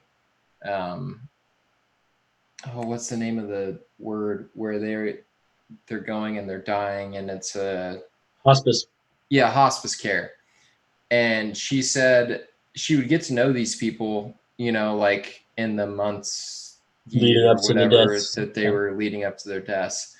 And the people that were religious almost always on like the day of their death would be like reaching out, like trying to like grab like an angel or something like that. Like the experience when they died versus the experience when someone who died that wasn't a believer, and they'd just be like screaming and they'd be like in agonizing pain and like they'd just be freaking out. And then like when they died, it was just like a really weird, like not very good feeling. But as weird as it sounds, when the people who died that were religious, it was almost like a good feeling, like they were being like lifted up. Yeah, there's enough. I feel Some of the like stories that she would tell, I'd be like, dude, I that's feel weird. I Like that's feel crazy.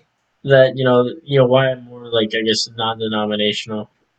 There's enough proof out in the world that if you just look around, you can't deny that there's at least some sort, whether whatever it is, there's some sort of higher power, Dude, and I was some kind of afterlife. Like we're not just gonna die and go to nothing. I was going to talk about dreams also today. Because dreams is a weird. That's your brain does crazy things, and dreams are weird. Dude, if you look into the studies of the chemical of DMT, that's Mm-hmm. the and I've done DMT before as like a not as a recreational purpose, but more as like a soul searching purpose. I used to not believe in it at all about the whole dream, like you can connect with people out there. Because my sister, we lost a cousin of mine to suicide when he was like 21. And a lot of people in my family would say like he's coming to us in our dreams, and like we see him, and he was a baseball coach, a youth baseball coach. And a lot of people in my family would always say like he's always surrounded by kids. It feels like he's like taking care of kids up there. And I was always kind of like, that's kind of bullshit. I mean, not that I think it's bullshit, but like I just think it's it's just a dream, you know, like it doesn't connect to reality at all. Mm-hmm. And I was like 20 years old, and my boss at the golf course was a guy who had a prosthetic leg. He lost his leg from the right knee down. And so the dude was a hell of a golfer too, for like 1.5 legs. And guy was just nice as could be. And one summer a bunch of us kind of got screwed out of getting our jobs back. Luckily I got a full-time job and I couldn't go back anyway. But a lot of people, they like changed the staff without really telling anybody. They wanted to bring in like younger kids. And so a lot of people were calling at the beginning of the golf season saying like, hey, when am I scheduled? And they were saying like, oh, we'll call you when the schedule's out. We'll call you when the schedule's out. And then the schedule came out and a bunch of these new people were on and the old people were on. So it was kind of like a riff, you know, and our boss was so cool with us. We'd go out and like drink beers with this dude on the course at the end of the day. And I was kind of pissed at him for not saying anything because Mac, my brother, was one of the guys on the staff that kind of got cut out and didn't get invited back for really no good reason. Mm-hmm. So about 4 months goes by and I get a call from one of my buddies and he says, hey, Dennis is dead. Our old boss, Dennis died. And I'm like, what do you mean Dennis died? And they're like, he had a massive heart attack in his apartment. Nobody had heard from him in a couple of days. Cops showed up. They found him dead on his couch, basically, right? And so there's kind of like an internal piece of me that was like, holy shit, like Dennis died and I was still pretty mad at him. You know, like I never had a chance to like talk to him about it or like have a beer about it, you know, or hear his side of the story. So there's a certain amount of guilt, like not that he was my best friend and that he died and I was mad, but there But still you, was, it was sad. And like we went to the funeral and yeah, everything. it was So regret because you didn't, get closure on it and reconcile. exactly. So it was probably 2 months later, I have a dream that I'm in line with my mom at a grocery store. And my mom says to me, hey, I forgot the peanut butter or whatever it was. Will you run and grab it? And you know, like when you're a kid, you're like mad dash, like Just I gotta get back there. So yeah. like I'm like running and like I see the peanut butter aisle and I turn. And as I'm turning around this aisle, I turn around and Dennis, my old boss, is standing right in front of me. And he's just standing there smiling. He's kind of got this like glow about him. And that motherfucker has 2 legs. That prosthetic leg is gone. And he's standing there looking healthy and 2 legs and everything. And he's just kind of smiling at me. And I look at him and he looks at me and I'm getting chills even talking about it. And then I wake up and I like wake up and I'm like, like, Yeah, holy shit, dude. yeah. And I wake up and I'm like, oh my God. Like that was Dennis coming down and be like, hey, everything's cool, man. Hey, don't like, worry we're about good. it, bro. We're good. Like, we don't have to worry about like you being mad at me before I died. Like, and again, if it was a figment of my imagination, I would have probably just anticipated him with a The prosthetic Pacific. leg because that's the last thing I remembered him as. But he was standing there, healthy, 2 legs, the whole 9. And ever since then, I've thought, you know, dreams, there's something that connects us with that realm out there. Not saying that No, every for sure, for dream sure. is a signal or, you know, And yeah, so going off of that, if my wife is up to it and we get onto that topic, whatever podcast we do it on, I'll if she wants to, I'll bring her in and have her talk about some stuff because she has some wild dreams.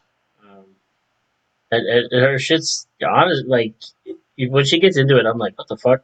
Like shit. Like it gets crazy. But also on that, like one of the other things that has both of us believing that there's some sort of afterlife is she for a long time watched Long Island Medium on TLC. dude, So for me, for majority of the time, I feel like most mediums are hacks. except for that chick, because the things that she tells people and reveals to people are things that nobody would know outside of that person and whoever the fuck that person told. And there's a lot of mediums out there that'll just say they're a medium, but all they do is use context clues and lead-ins to get you to admit things. And you're like, oh wow, that's crazy. This chick is different, and I feel like there are some people out there in the world that have that gift, and I'll call it a gift, that have that gift. For whatever reason, they got blessed with the ability to see to the other side, basically. Have you seen the ABC News reporter that set out to debunk her? No, I haven't. So ABC News set out to debunk her, and part of her interview was going to be they were going to hook her up to brain wires to see what parts of her brain were active while she was reading someone and what parts weren't. So she sits down with this ABC reporter, right? And she starts, and none of the, like, it was very intentional to where, like, none of the ABC crew knew her, had talked to her, had communicated with her, whatever. So the ABC reporter, like, lost her grandma, like, a year earlier. Oh, they might have done an episode on TLC about that. So she was kind of anticipating for her to try to read her and her grandma, like, doing research, like, knowing that her grandma died, blah, blah, blah. I mean, she just starts talking to the other crew, right? She starts talking to one of the cameramen. Yeah, no, there was an episode on TLC. I remember catching bits and pieces of it while wifey was watching. Like, and the dude just like or to whoever it was, just fucking breaks down. She starts talking about all this shit. She's like, has somebody here? I don't even remember, male, female, whatever. Like, there's a male present stepping forward. You know, his name is John, whatever his name was. And Yeah. the ABC News reporter's like, no. And like everybody in the crew is like, no. And then one of the cameramen's like, yeah. Like, that's like my grandpa's name was John. And she like started saying shit like, you and John had this special bond where you would go fishing, whatever it was. Yeah. And he was like, okay, that's kind of fucking weird. And she was like, again, I'm making all of this up, but it's a real You can story. look it She's up. like, just so you and John like to go catfishing, and the guy's kind of like, well, that's kind of fucking weird. And she starts pointing out all of these things about this cameraman and this person that he lost. And he's like, what in the holy fuck is going on right now? Meanwhile, they've got electrodes synced up to her brain, right?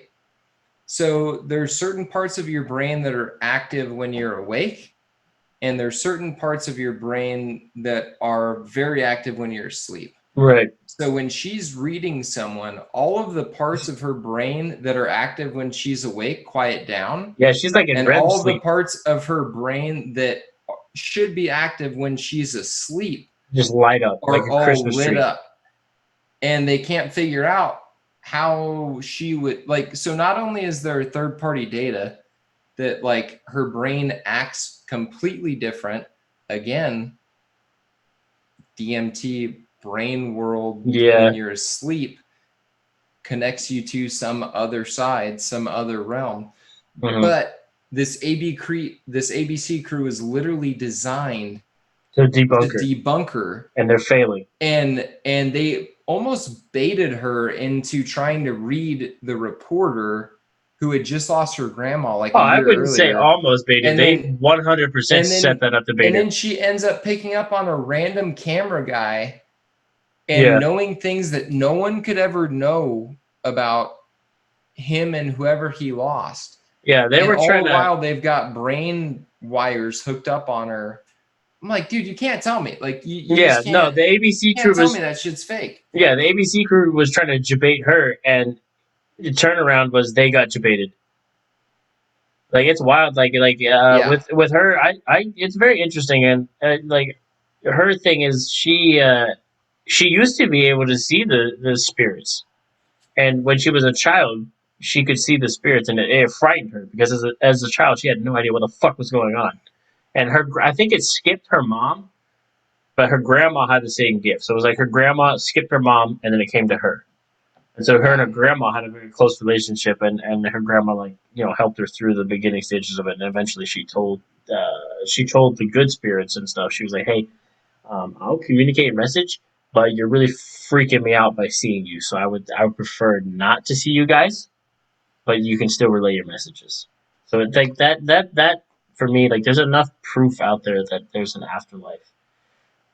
Even given that with the stuff that she says, there's an afterlife, and also I feel that there's also an in limbo state. If you're Catholic, you'll call it purgatory.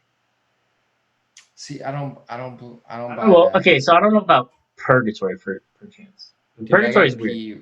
I don't know about. I don't know. Maybe some kind of in limbo state. I mean, or maybe. So I'm not for sure, but or maybe there's a way that like those that pass over to the other side, given if they're in heaven, they're allowed to come back and communicate with the living still.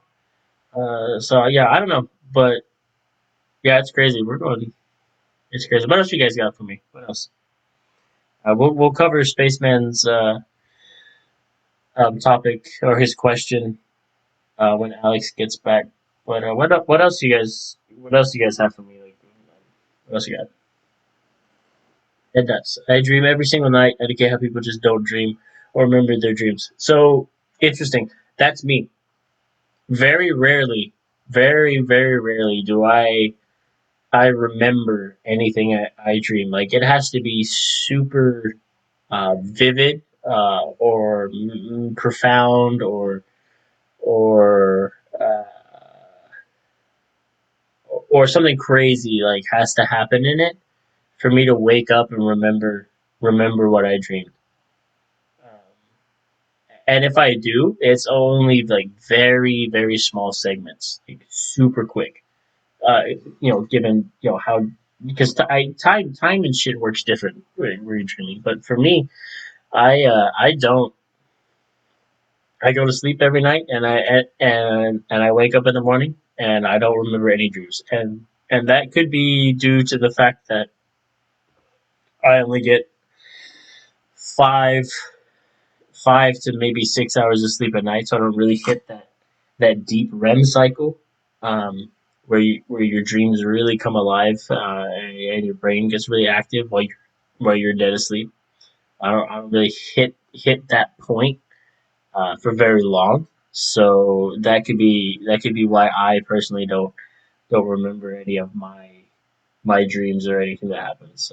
If I do, it's on a day where maybe I don't work, and I'll sleep till I'll sleep 10 hours or something because I haven't slept well the entire week, and then um, I get a good amount of sleep and I hit that REM cycle, and then something my brain finally like something happens.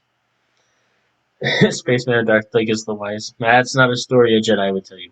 Um, I'll wake up in tears, out of breath, sweating, heart racing, just crazy shit. Same with my wife. She has some dreams that really, really fuck her up. Um, and she'll wake up. She's has before. She's told me because I sleep like a log. I might not get a lot of sleep, but I'll pass out and sleep like a log. But she'll tell me she's woken up in the middle of the night because a dream woke her up. I don't want to get too much into it because if she's down, I like to have her come on at some point when we get into that those topics on the podcast, and have her talk at least a little bit if she wants to, about what she dreams about and stuff, because she's dabbled with the idea of keeping a dream journal, but when she has gone to like write some stuff down, it scares the shit out of her, and she just doesn't. She just composes herself and goes right to sleep. It's crazy. But yeah, I have some time. So I'll talk to her and see if when we get to that point, we get talking to about the paranormal, and the afterlife and things like that. If she wants to come on and talk about her experiences with dreams, and stuff like that. I'll see if she wants to, because it'd be an interesting topic. I think you guys would like it, and that's you seem that you'd enjoy that conversation. Dude, I have dreams every night also, by the way. Yeah, I was just telling Chad that I don't, and I feel that like I mean I probably do, but I don't ever remember mine because I get 5 maybe 6 hours tops of sleep during the week, so I don't really hit that hard REM cycle where your mind really starts dreaming and stuff like that. That's probably why I don't have those. If I do have them, it's on a day that I get 8+ hours of sleep. I had Uh, a dream. I had a dream for a long time, like recurring every night that the world was ending. hmm. Yeah, and we were like being every time as we were being like invaded by like extraterrestrial beings. Dude, one dream I had was so vivid. There's something there. They had this big orb. It was like, I don't know, like the size of this room practically. And it would completely degenerate matter in front of it. Whoa, And then it would completely spit matter back out. So that's it some would sci-fi completely, shit. dude, I literally tweeted after this dream, like, I either need to talk to NASA or write a sci-fi book. I don't know which one, but this shit is starting to fuck with me. Like, this shit's way too real. And so as it would like go through this room, it would just completely turn everything into like a blurb. Mm-hmm. And then on the back end, it would spit it all back out. But any human in its way would just be gone. That's wild. So it would literally just come through and like destroy this room and then spit it all back out on the other side, completely back together. Except for But humans. if there was a human in there, they'd be gone. Yeah, like organic matter was just done. Yeah, That's wild. it was, dude. Spaceman, I don't know exactly how long we're gonna go to. I think we're just gonna roll until we get to a natural stopping point. But the problem with us is we'll get to a point where we wind down, and then something will hit us again. So I don't know. I feel like We don't we're really getting have a plan. yeah we're just winging it. As this goes on, we'll probably develop a more set plan. But I don't know. I kind of like just doing it live and letting it flow.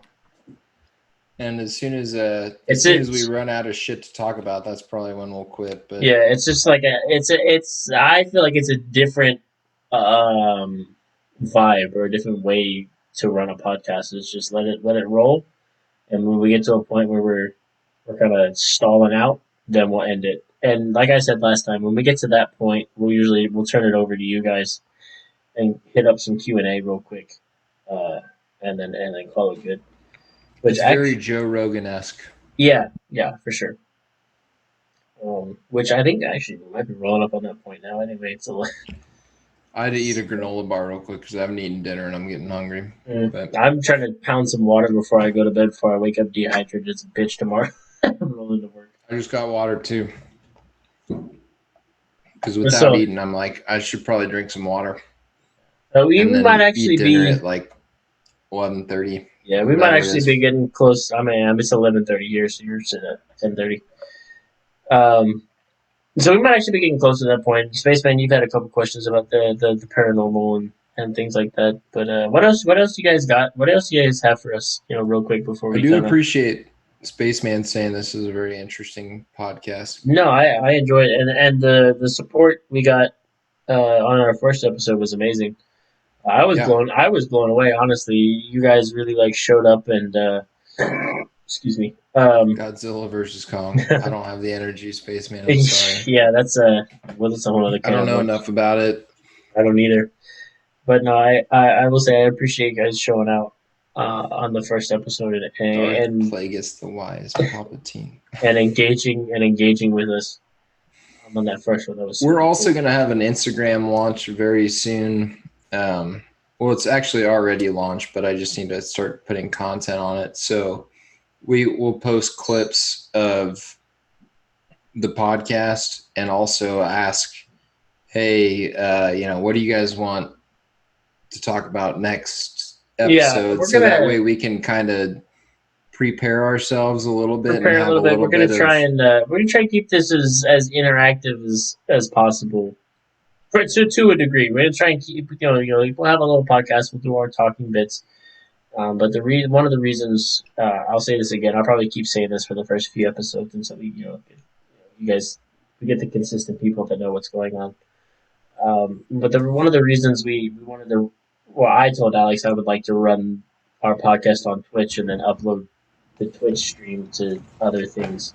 Is to get that interaction with people. I don't think there's a lot of most podcasts out there are done two people talking the whole time, no interaction with their audience really until after the fact.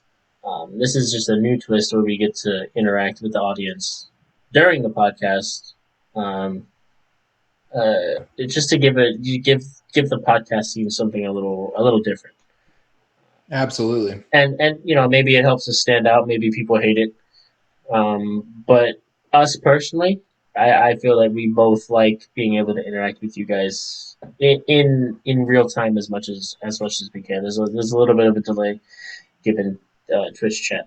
Well, and last week I forget what were we talking. Oh, we were talking about military votes counting as more than one vote, and we discussed it for about 15 minutes. And whoever asked the question was mission failed. Was like, actually, now that I've heard you guys talk about it, my mind's changed, and I was like, oh my god, that's what we're here to do. Not that I'm out to change your mind. We're not out to change people's minds, but you we like believe whatever you want to believe. But if I can make sense out of something and make it make sense to something else, and vice versa, if you can type something in the chat, or if you can share something with me, and I'm like, oh my god, I've never thought about it like that. Like, it's just a new way of doing things. I like to be able to see us either influencing people, in real time, and have productive and fair and open-minded discussion.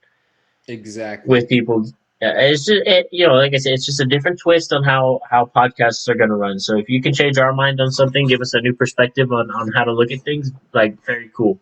If we, given our ramblings through various stages of inebriation, because that's how this podcast is going to go. When we do this, there will be alcohol involved. Amen. Not doing this shit sober. No. And I feel like, to a degree, alcohol, it helps. I'm now enabling people.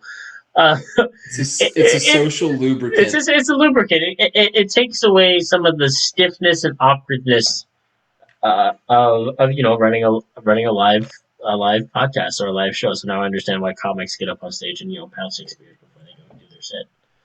Yeah, that's exactly what I would do. So it's kind of cool. So like it gets us a little bit more loose. We're able to just really talk. We're not going to get so drunk that we're out here making incoherent sentences and just talking out of our ass more than we normally do.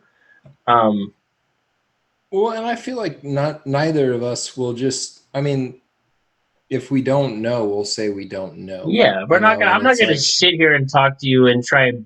This isn't a college paper where I'm trying to bullshit a professor into giving me an A. I'm not going to sit here and try to bullshit my way through this. Like a lot of you guys will probably look at me and be like, "Hey, I smell something and it's not smelling good, bro." So if I get to a point where you say something, I'm like, I have no fucking idea what you're talking about. And maybe I don't want to necessarily debate Godzilla versus King Kong, but if that's what the people want, I'll do some fucking research this week, and I'll come up with a damn good argument as to why one would beat the other. I don't know anything about. Well, I know they're both like. Preemptively, I'm going to say Godzilla wins because he shoots fucking radioactive lasers out of his mouth, and I don't think a giant gorilla is going to cope with that. I don't know shit about it. I mean, I know one's a gorilla and one's like a dinosaur, basically.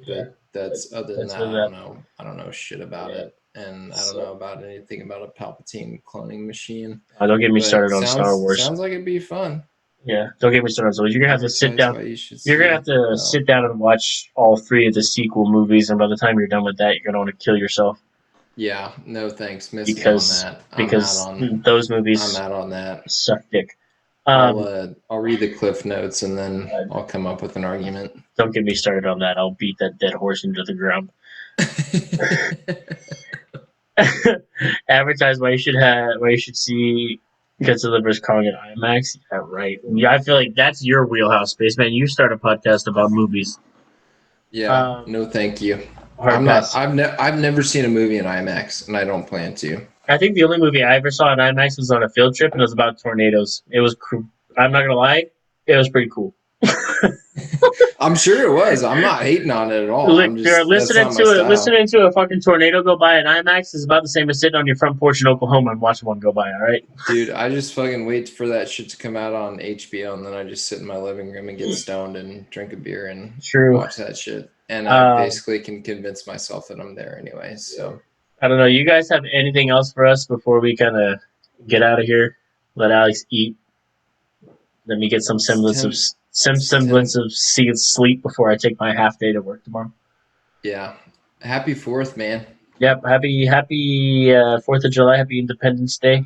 Next time I see you, I'll be work party, family party, softball party underneath my belt. So I'll be rolling on like a 3-day bender next time I see you on Sunday. Stay tuned for that one.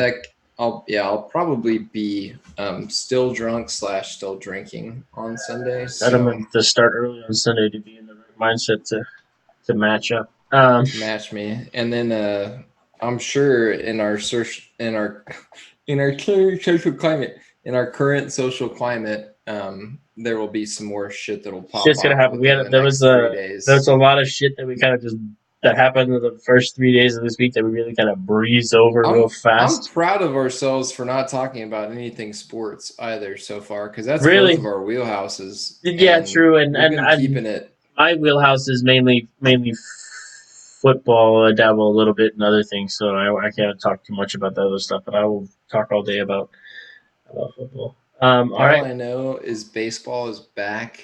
It's coming back at the end of this month. Can't fucking wait. The way things are going, we might not have any fall sports, you guys, and I'm gonna be sad. Stop that! You don't say that. I'm gonna speak it into existence. Dirty, nasty words out of your mouth.